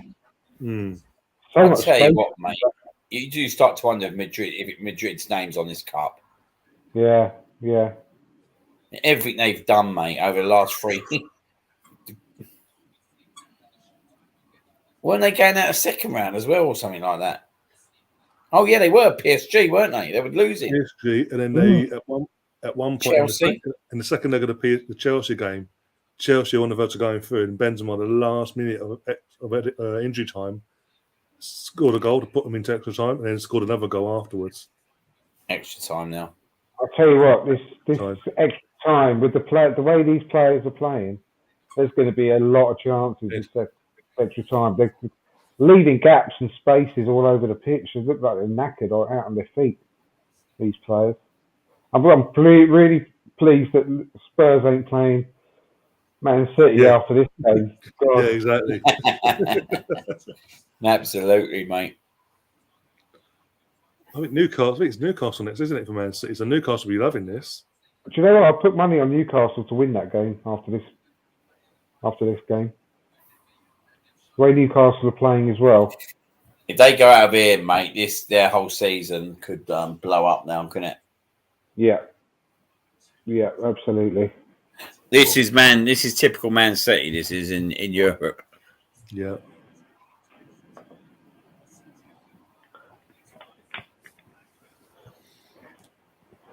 This is what we're saying. If City, this is what we were saying before. If City were going to get to the final, you back Liverpool all day long because Liverpool got the pedigree and they've got not just in history but in the recent years under Klopp. They've got the know-how to get through these games. That'd be an unbelievable final, though, wouldn't it, man? Liverpool versus Madrid. Just a tad, yeah. And as I say, Liverpool fans will want that because they want revenge for, was it 2018? Yeah. That will be one hell of a final if that does happen.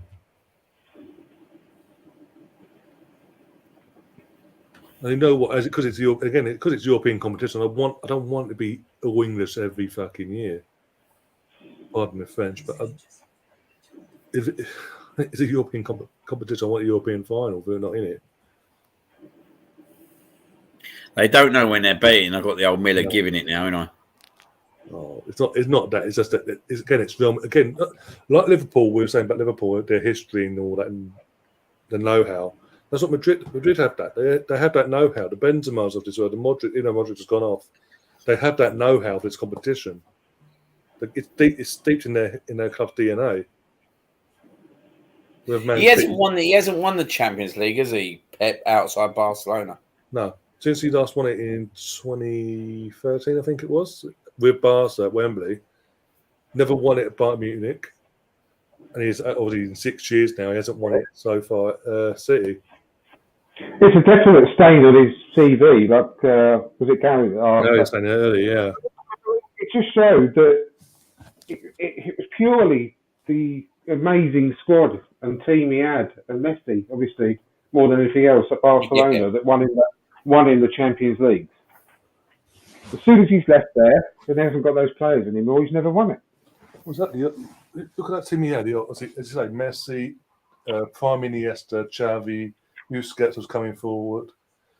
Carlos Puyol, the experience of Carlos Puyol, Henry for a bit as well. Samuel Eto'o. Exactly. He had a superstar team with amazing players throughout every single position. And that Messi and Xavi and Iniesta, you could just tell them to go out onto the pitch and just play football. You haven't got to manage players like that, have you? I mean, they're the best the world's ever seen.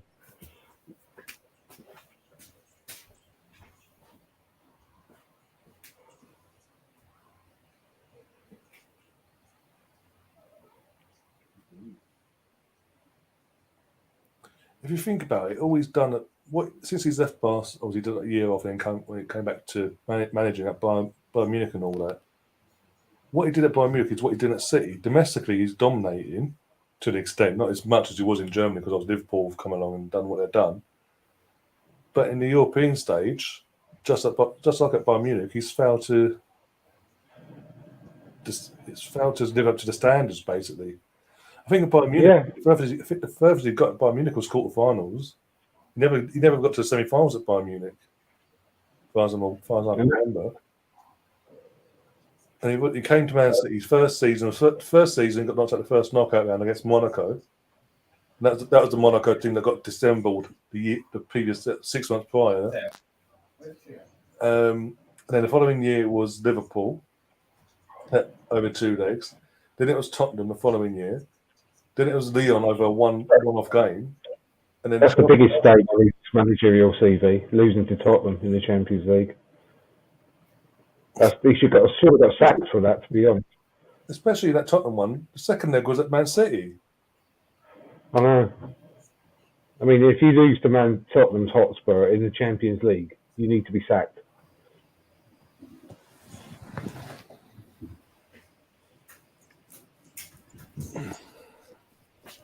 As I say, he wasn't brought in to dominate England. He was brought in to take them to the next level and dominate in Europe. If we're being honest, he hasn't done that. No, it's seen as a given for him to be at Man City and win the league every season. That's like PSG sort of stuff in France. They automatically should win the league every single season. But the Champions League is this thing that eludes Man City and PSG. It's not good enough, really, is it? For Pep. Don't get me wrong. I was joking about the Tottenham sack. Should be sacked. It's not. It isn't good enough when you've got the amount of money they've spent and the squad they've assembled. He should have won the Champions League by now. It's as simple as that. He should have. I think his best opportunity was the last two seasons, last season and season before. And he bottled it both times. Yeah, he should have won it that year. He lost to Spurs. Well, was that 2 years ago? Or 3? That's 3 years ago. Yeah, he should have won it that year as well. To be fair, he still had Aguero and all that at that particular point as well. He overthinks things, and it fucks him up every time. He doesn't learn from his mistakes. No, he don't. When it comes down to it in Europe, he just overthinks it and they implode.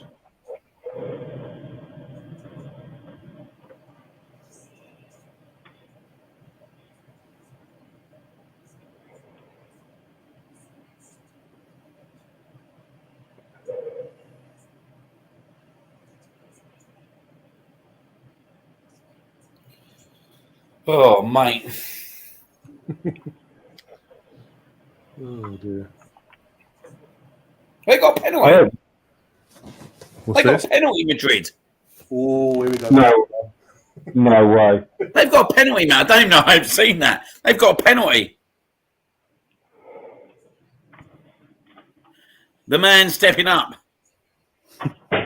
Shocker. Oh my God. Man City have absolutely blown this. Oh my God. Yeah, that's a penalty, Daylon. He doesn't get the ball. Doesn't get the ball at all. Who committed the foul? Diaz. This is an absolute disaster show for Pep Guardiola. He can't. I mean, seriously, he can't. Oh. He seriously can't recover from something. Well, he will obviously. 3-1. There we go. Unbelievable. 3-1. They've blown it. They absolutely bottled it. Again. They were 5-3 up. Yeah.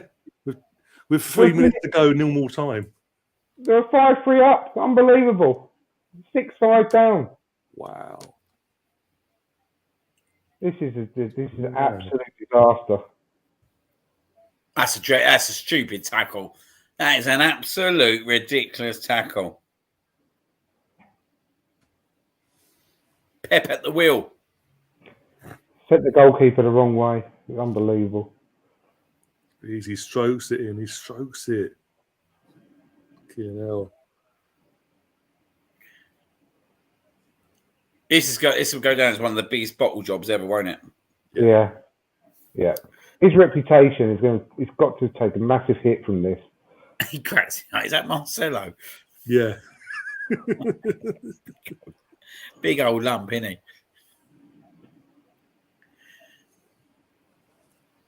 Do you know what, right? You got a question as well, yeah, right? I know he brought and it's easy to say now, brought Grealish on, yeah, right? But should he have gone a lot more defence minded to see out the game? This is Pep all over for you, isn't it? Yeah. Yeah. You can't see games out in this when it comes to this sort of high profile game. Yeah. You needed that. You needed that point, don't you, Andrew? Mr. Low Block, Mr. Holding himself. Big bad Bobby Holding coming on. That's what Bobby Holding. He'd have seen the game out for him. Rob Holding to Man City.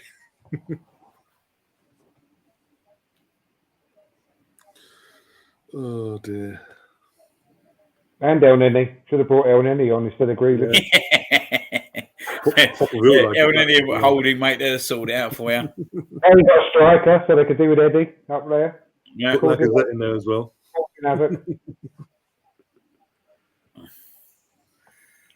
I can't see City scoring again now. This be a bit like Chelsea.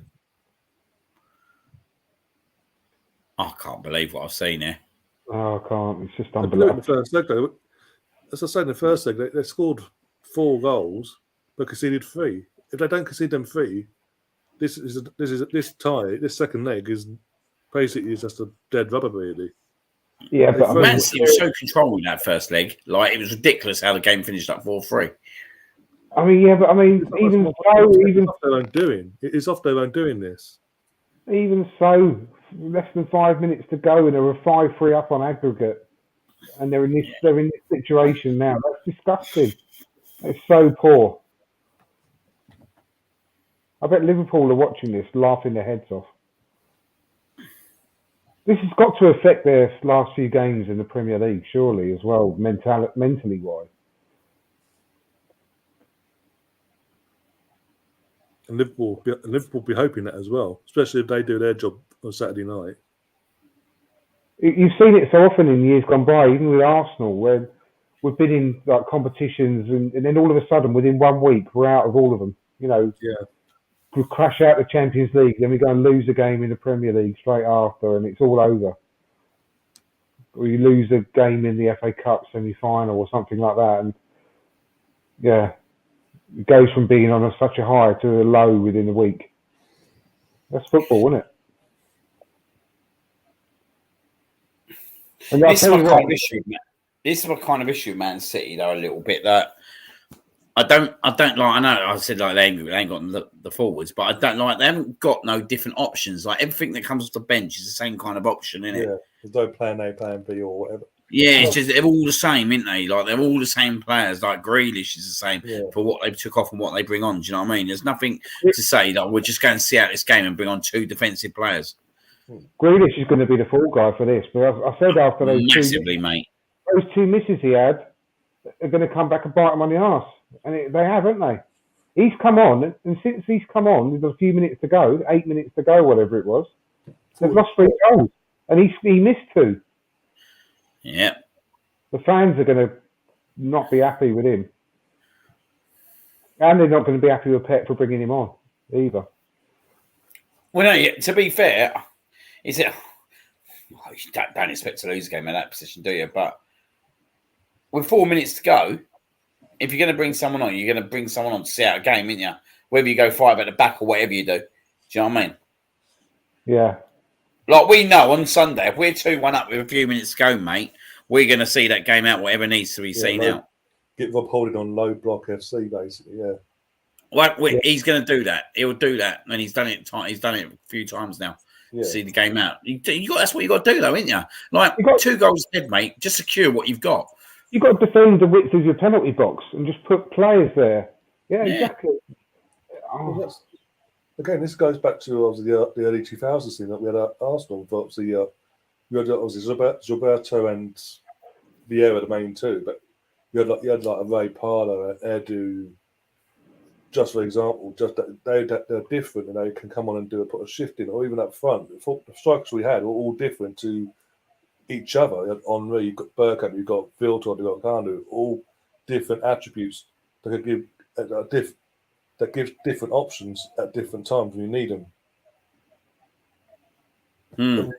It's just These lot, it's got the same options, mate. Everything's the same. Yeah, exactly. He brought on Grealish before he brought on Fernandinho, didn't he? As well. If he'd have brought on Fernandinho before Grealish, then this might not have happened. Well, this is typical Pep Guardiola, and this is where he hasn't learnt from last year, mate. And this is why they'll continue to flop in the Champions League because of games like this.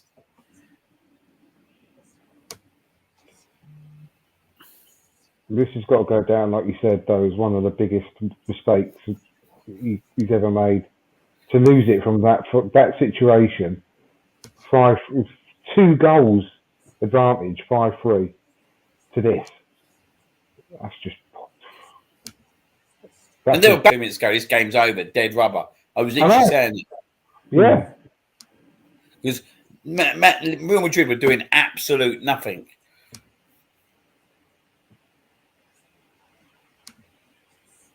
I've just seen this being tweeted out. What's that say? I ain't got the glasses on. Mikel, help me. What should I do? But there's no one next to me in the seat. Remember that? Yeah, it was that photo. It's a photo, basically the photo of Pep turning to the bench at Wembley. Yeah, a couple of years back we played him at the semi-final. Yeah. He looked so sad, didn't he? He wasn't there. That was brilliant. Oh dear. Got a laugh.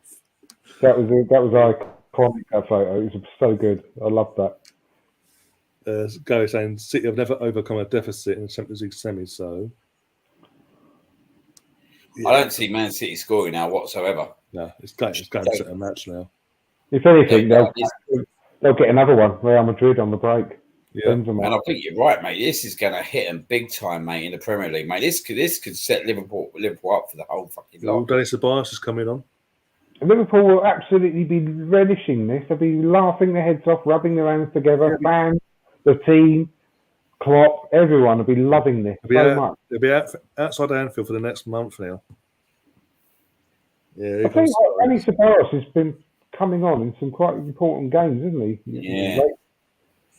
Ain't done too bad for himself, has he, considering how bad he was for us last year? No, I really like Danny Ceballos. I really do. They're getting the league doesn't it? The league doesn't suit Danny, does it? Let's be honest. No, but I still like him as a player. I'm really happy for him. He's a really good player, but yeah, it just didn't suit him. Done really well in that cup final. He did, yeah, he did. Mm. Even the quarter final, if you for him, we don't go through that quarter final, do we? So, yeah, Sheffield United, wasn't it? Yeah. Second. Literally last minute of the game. Great goal that was, and all from a tight angle. I remember that was a game we made hard work of as well. That quarter final. We were the better team, but we just made hard work of it for some reason.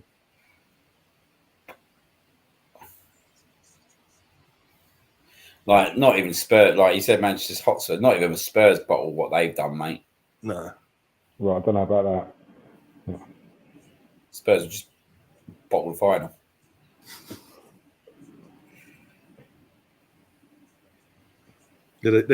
Spurs got to the final. At least they waited 30 seconds to bottle it. It took him Ben Zimmer off already. I'm not sure that's a big risk, mate, taking Ben Zimmer off already. No, I wouldn't do that. Jesus. Oh, I hope that's not going to come back and bite them on the arse. Well, all it needs is for them to get one goal, man. It goes to a shootout. They've only got 17 minutes left to go. Surely you could wait till at least half time at least. No, I think that's a mistake. That's a strange substitution. What if it goes to penalties? Then they're fucked. They're fucked now. No Modric, no Benzema. Mate, I'm literally gobsmacked about that. That's such a for me. That's a really bad decision. I honestly think that could have come up and bite them now. He's the last key. Oh, don't say it. No peeling. Don't say anything. Fucking just say no. They're well up for it now. They're fans as well, mate. They're loving it. Imagine. I'm astonished at that substitution. That's taken the breath out of me. That's a really strange substitution. Nah, he couldn't get out of the way of that. He couldn't get out of the way of that.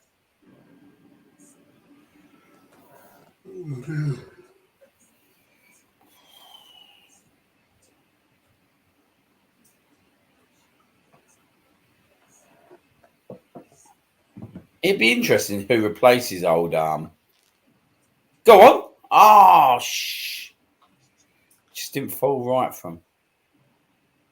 It'd be interesting who eventually replaces old Guardiola. Yeah. Well, that is where do they go from here now? Basically, I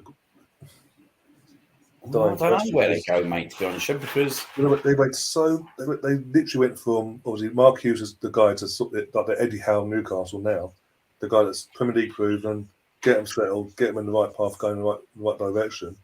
Then they went for Mancini. Then it was Pellegrini, and then they went from them after Pellegrini. They went big for the best, arguably best manager in the world at the time, Pep Guardiola, to get them over that Champions League setting. And at the moment, you can't say there's anyone else out there apart from Klopp who can win it. Tuchel, if he leaves Chelsea. Yeah, it's a good shout, mate. Tuchel, yeah. It's a great shout, to be fair.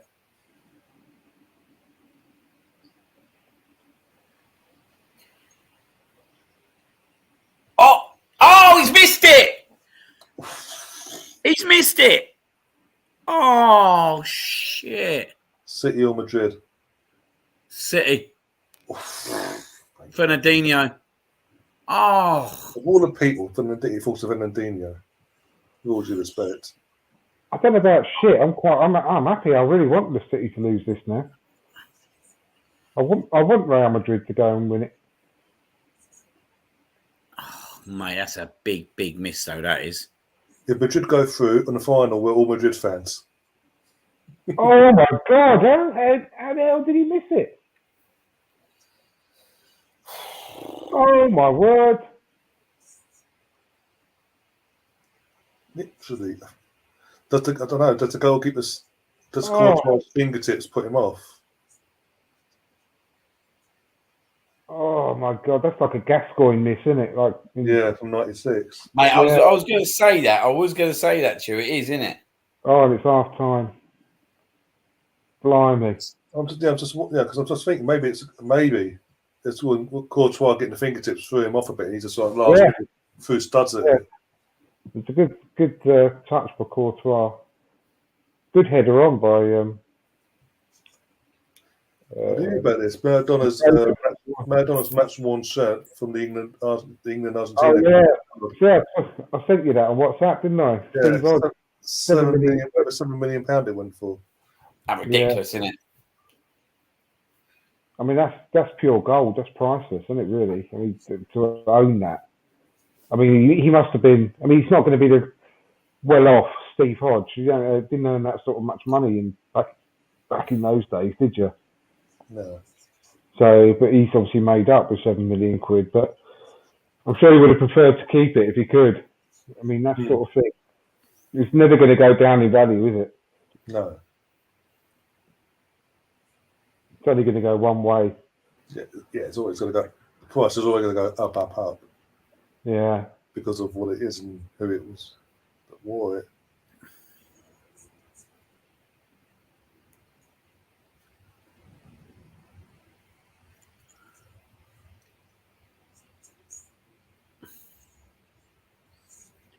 I'll tell you one person who'd finished them chances. Old Grealish's ones, old Smith Rowe. Yeah. Yeah, he would have done. He'd have passed him and caressed him into the goal. Cheeked them in. Yeah. Do you know what? I was quite surprised he got dropped on Sunday, to be fair. He must be carrying something, mate. He might be going Not 100%, is he? I'll definitely play him at Tottenham, though. 100% I'll be playing him at Tottenham. Lots of him and Saka and all that. The ones that know what it means, that come through the ranks and all that. All right, it's a bit of a hard one on Martinelli, but do you know what? I'd play Smith Rowe there. They smashed them up at the Emirates the first, didn't they? Yeah, absolutely. He had a field. Him and Saka had a field day on at the Emirates. It was just like everything they took on that first half. He's in better goal scoring form than Martinelli as well. Yeah, he's a top goal scorer as well. Overall, still. He scored against Chelsea. Yeah. Like we said, and Martinelli hasn't scored in 16 games? I'm not dissing him for it or anything. He's been playing well, but he deserves his place if he's fit, Smith Rowe, that's for sure. He gets a lot of chances as well, mate. Well, he makes a lot himself, doesn't he? Yeah.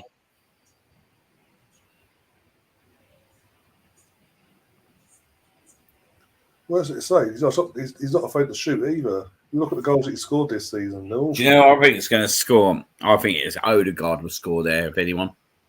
Next week. Odegaard.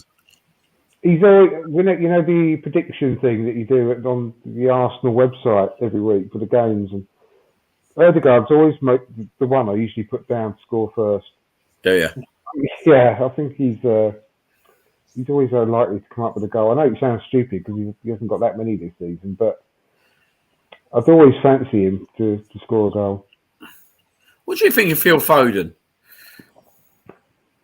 He's a great player, isn't he? Because my lads sort of ask me this sort of question all the time when they're playing FIFA and all that sort of stuff. Who's better, Foden or Saka, for example? And I would always say Saka, because he...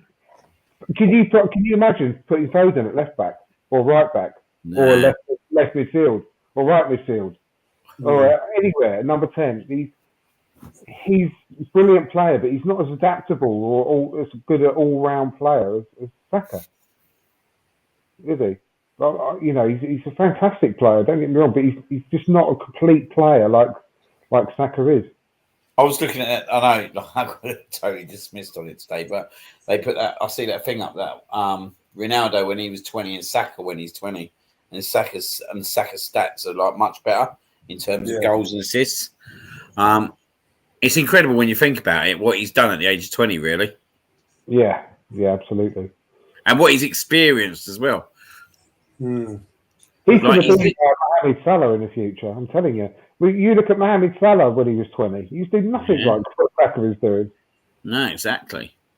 And that's like even looking at someone like Jack Grealish and Smith Rowe, mate. Jack Grealish weren't doing what Smith Rowe was doing in terms of scoring goals, the amount of goals he's scoring. No. We're very lucky to have a player. Like, I don't remember two players like this, like literally carrying their team at their age. We've got some next level coming through as well. Like Marcelo Flores is looking like he's the next big thing. Hutchinson. Yeah. Apparently he's linked to be. I think that's all. He's linked to be going out on loan next season, isn't he? To Reading. That's it. I've heard. Yeah, that'd be good. That'd be a good move for him, though, wouldn't it? Yeah. But Marcelo Flores, I don't think he's going to be up for loan. I think they are fast tracking him to the first team. He's that good. Yeah, getting playing some cup games as well at the early rounds. Mika Beer as well. What do you get Coutinho? Will he go on loan next year? Who? Sorry, Coutinho. Surely. Possibly, yeah. Wouldn't be against it either. Maybe give him a year out on Championship Club or one of the clubs that are coming up.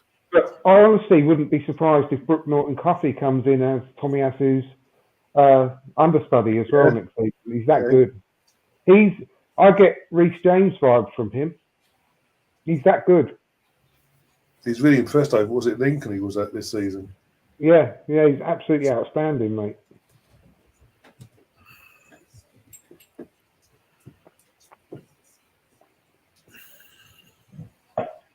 We could do with another one or two coming up, like fullback wise, coming through the youth, couldn't we?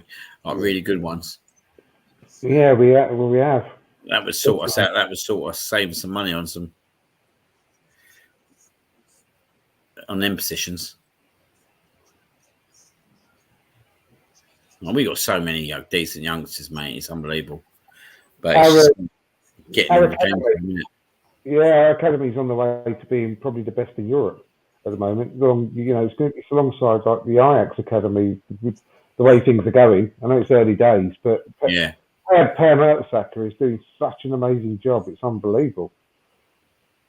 We've never had this amount of quality coming through at the same time. Yeah, let's say that. Yeah.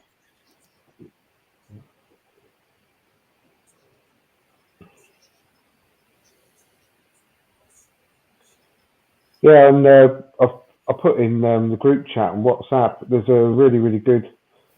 If anyone's interested in keeping tabs on the youngsters, there's a really good podcast I started listening to, which I really, really rate, called Away from Hale End.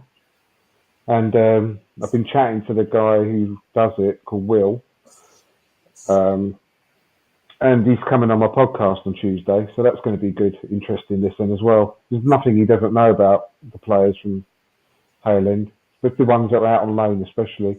And Reece Nelson is ripping it up at the moment. His performances are outstanding the second half of the season. He's obviously got a European semi-final coming up tomorrow as well. Yeah, against Leicester, isn't it? Do you reckon he can come back? Yeah, I was just about to say, if we do sell Pepe in the summer, then he could quite easily fill Pepe's role in the squad. Because let's face it, the amount of times Pepe's playing, people say, Reece Nelson's not good enough, blah, blah, blah, blah. But Pepe ain't even playing anyway at the moment. Mm. So why not Reece Nelson his position in the squad? He's playing that little that Reece Nelson can't do any worse. I would like to see him have one more opportunity. His performances have warranted it. Put it that way. I'd say bring him back in the summer, extend his contract again for another year. So at least we don't lose any money on him come end of the season and reassess things next summer. Yeah, I mean, the worst case scenario is we sell him this summer and his we'll get a good amount of money for him because of the way he's played for Feyenoord. Yeah. But he, honestly, the reason for going out alone is to prove yourself to your club. Exactly. And he's done that. And then some with his performances this season. So it'd be a shame he doesn't get another chance because he was rated higher than Smith Rowe and Saka for a large part of the time he was coming through the academy. He's a very, very talented player. So I would like to see him get another chance. I think this loan this season, the final, was a kick up the arse he needed because he went off to Hoffenheim. Was it Hoffenheim? It was in Germany anyway. He came back, and he never really kicked on, did he? No, but once again, like a broken record, though, Ryan, he never got this run of games to prove himself. And you do need that as a youth player. You do need a run of games. Like, and Nketiah is proving that again, isn't he? At the moment, Saka needed that. Smith Rowe needed that, and they got that, and they proved themselves. But when you don't get that opportunity, it's very, very hard. When you're only coming in 15 minutes here, 15 minutes there, what can you do? Very hard to give people them opportunities as well, isn't it? Especially in the Premier League. So, like, fair play because he's giving people the opportunity. Exactly, yeah. And to be fair, kind of, Emre was doing that to start with as well, wasn't he? And can you believe that Reece Nelson actually made an appearance in the first team this season for Arsenal? Yeah. Do you remember that? He actually played. He came on as a sub, I think, in the first game of the season. And Mikel Arteta's gone on record several times about how much he loves him and rates him. So it may not be over for him yet at Arsenal. No, and he liked Nketiah as well, didn't he? He always spoke about how much he likes Nketiah. So I think there is definitely an opportunity there for Reece Nelson still. Yeah, and I know people will be listening to this and say, "Oh, he's not good enough. He's got to sell him." Blah, blah, blah. But like I said, you know, if he does take over Pepe's role in the squad, then why not? Because Pepe's not getting any minutes at all at the moment. No. None.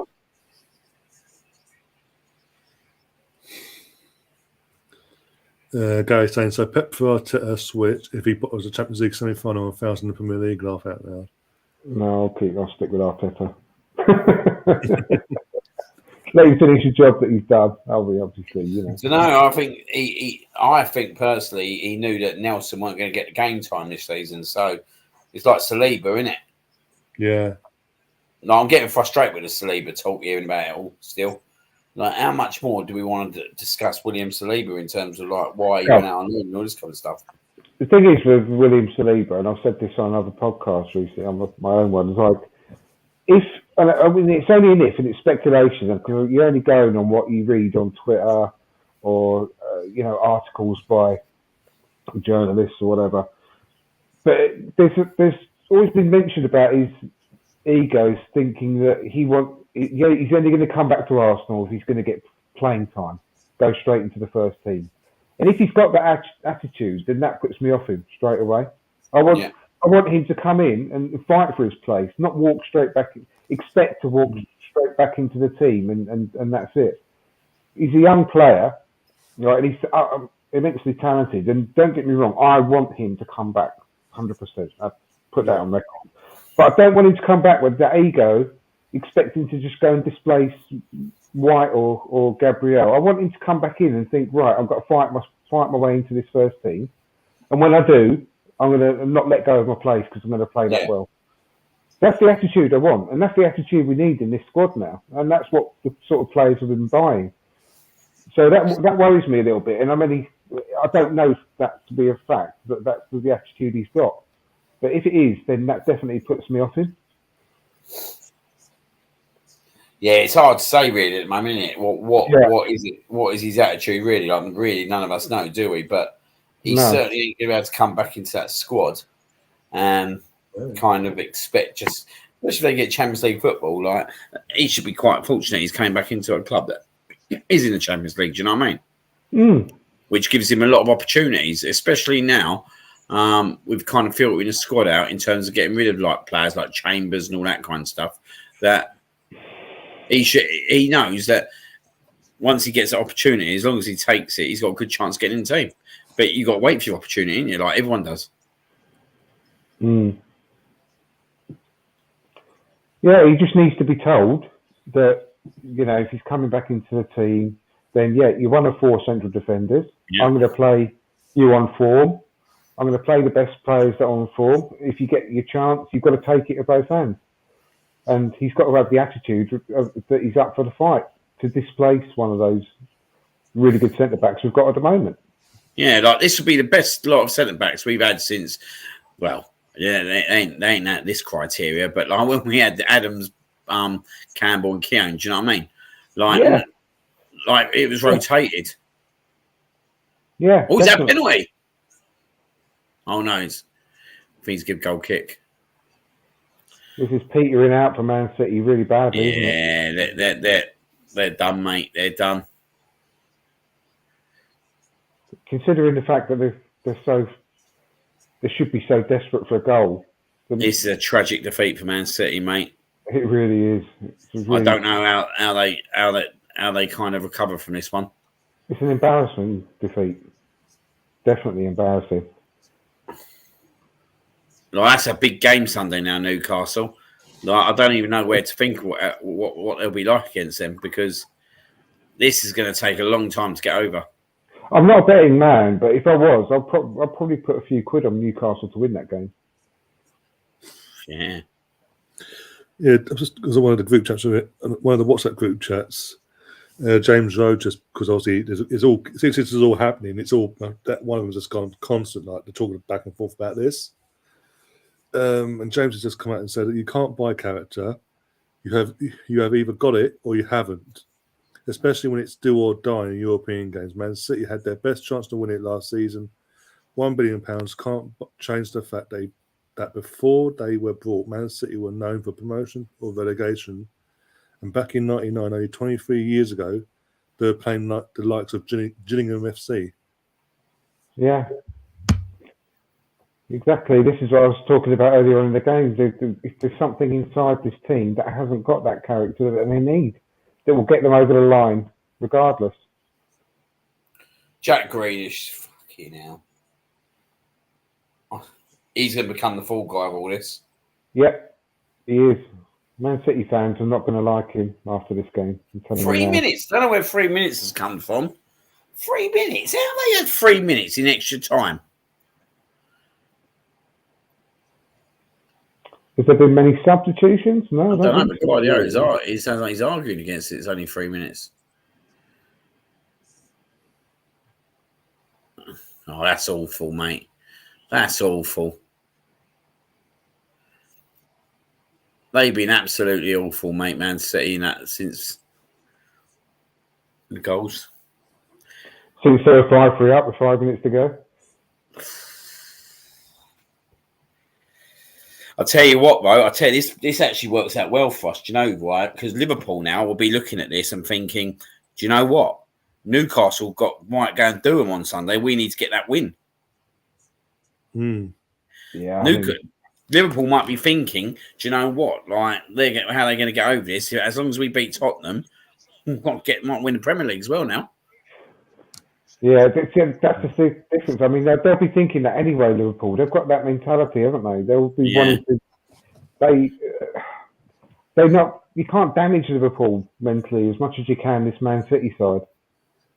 Yeah, this is just going to... I just think it's going to lift Liverpool even more, mate, this result. Yeah, as if they can be any higher. I mean, they're going to be on a cloud 9 after tonight, aren't they? Right, yeah. Let them take that into the weekend, though. Yeah.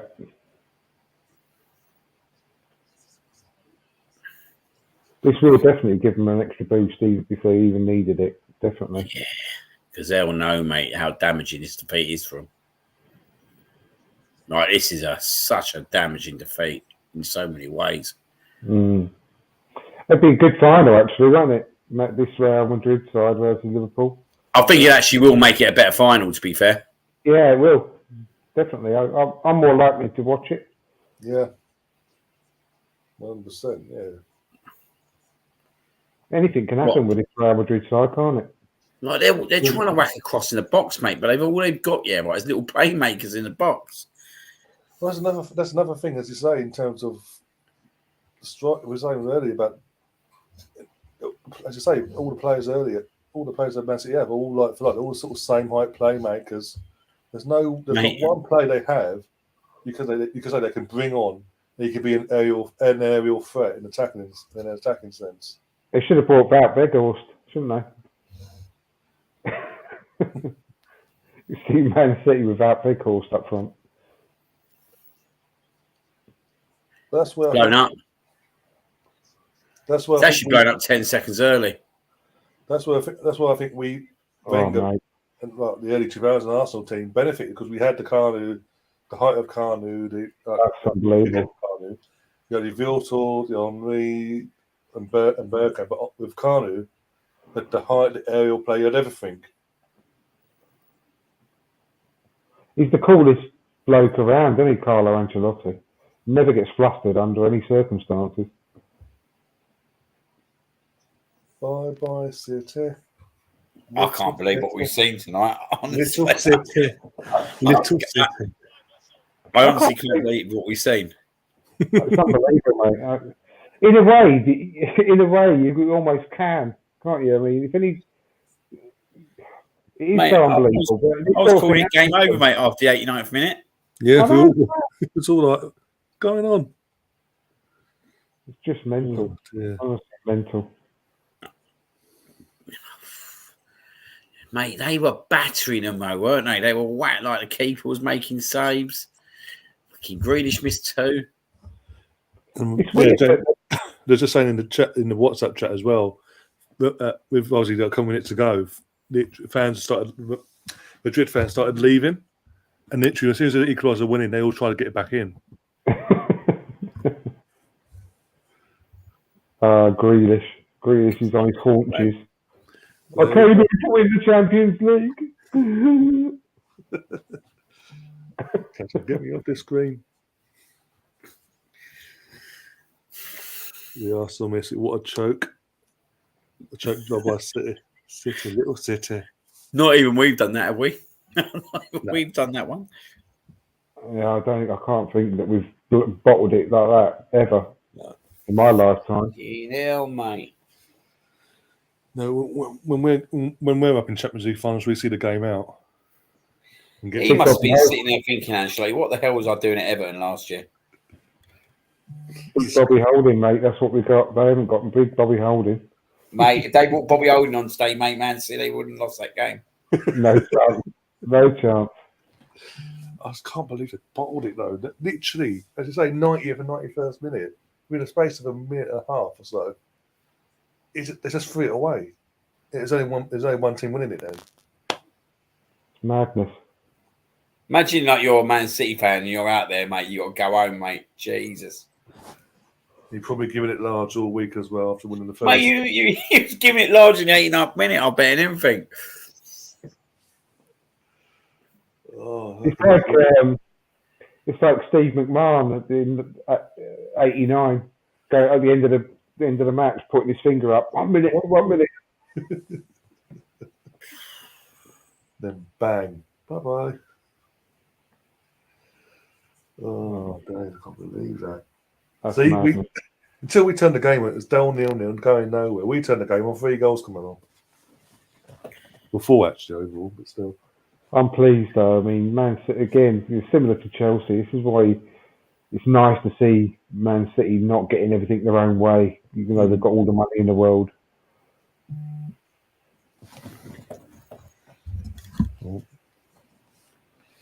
I'm concerned.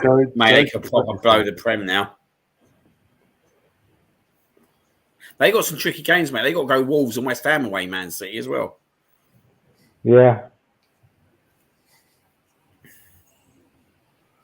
Well, got to beat Newcastle first, and they're the team on the up, aren't they, at the moment? I know they lost the last game, but that was only just lost to Liverpool, didn't they?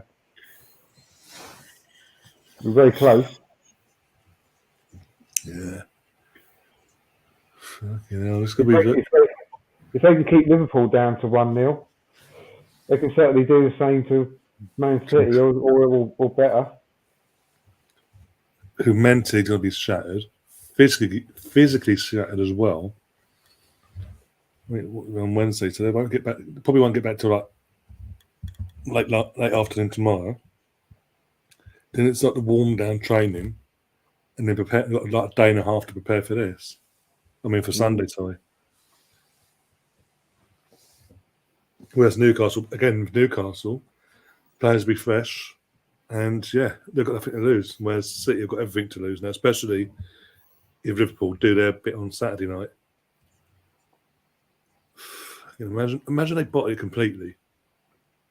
This is possible now. It's possible they could do it in terms of bottling it.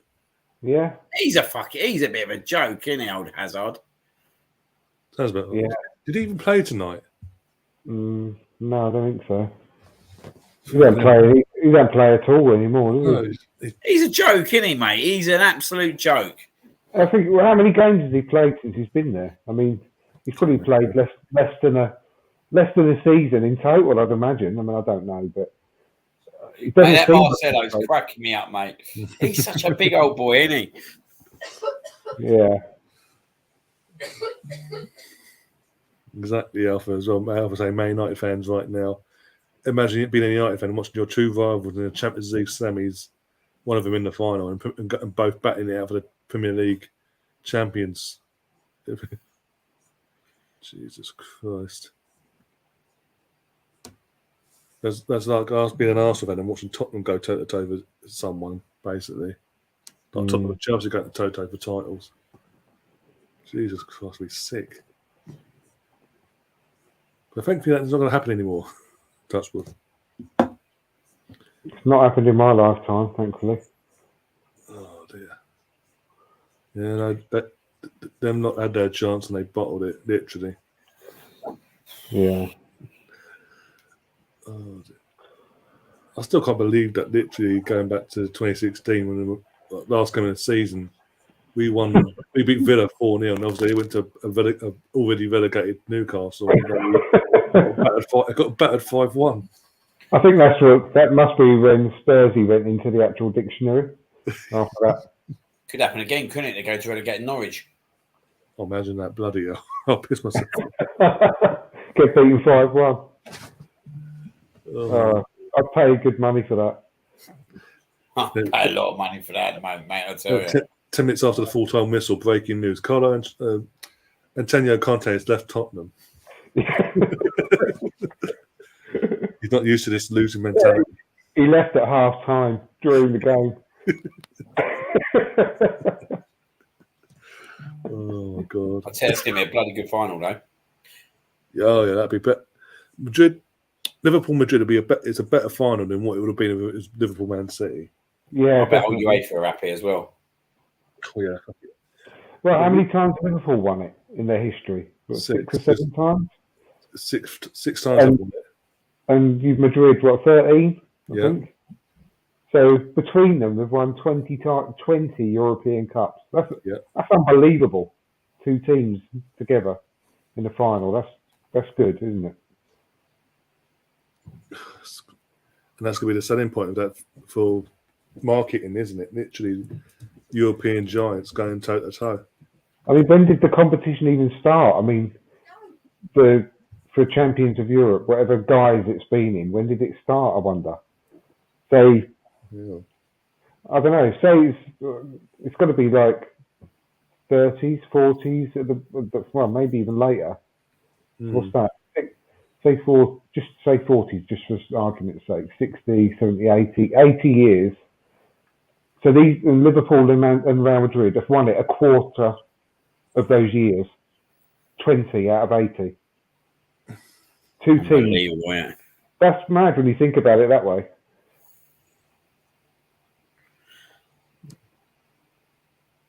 Bloody hell. Well, Chris is saying he's hoping Madrid win it all now. Yeah, me too.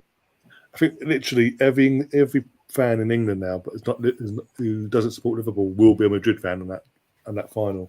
Oh, can you imagine how unbearable they'll be if they won the quadruple, Liverpool fans?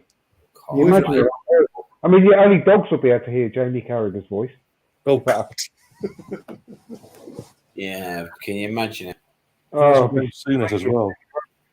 Make it absolutely sick. I mean, don't get me wrong. I'd rather them win the league than Man City because of Moneybags Man City. Liverpool, at least Liverpool have done it the right way. In some ways, I'd rather that happen. But if they win the quadruple, I mean, you'd never, ever hear the end of it. Well, they've even said it themselves. Liverpool fans have come out on social media and said, if we do this quadruple, we'll never let you anyone live it down, no matter what. Even if they fall for cliff for 30 odd years, whatever, like they did beforehand, they'll say they're always using an argument. Well, we want a quadruple, so what? We're the first, and keep going. They'll just use that as a battering ram over everyone. I mean, you can't blame them. You can't blame them. Imagine if Arsenal won a quadruple, we'd never let anyone hear the end of it, would we? I wonder if Steve McManaman's going to cheer in the final. Well, that'd be interesting, yeah. Yeah. Or you'll be just as annoying as well. Oh, dear. He went back he played at Man City as well, didn't he, McManaman? Yeah. He Came did, back, didn't he? Yeah, came back for a couple of years after Madrid. Fucking hell, Jesus Christ. Look at Johnny Lescott. He's absolutely fuming. The guy that betrayed Everton to go to City for the money. Crazy. Oh dear.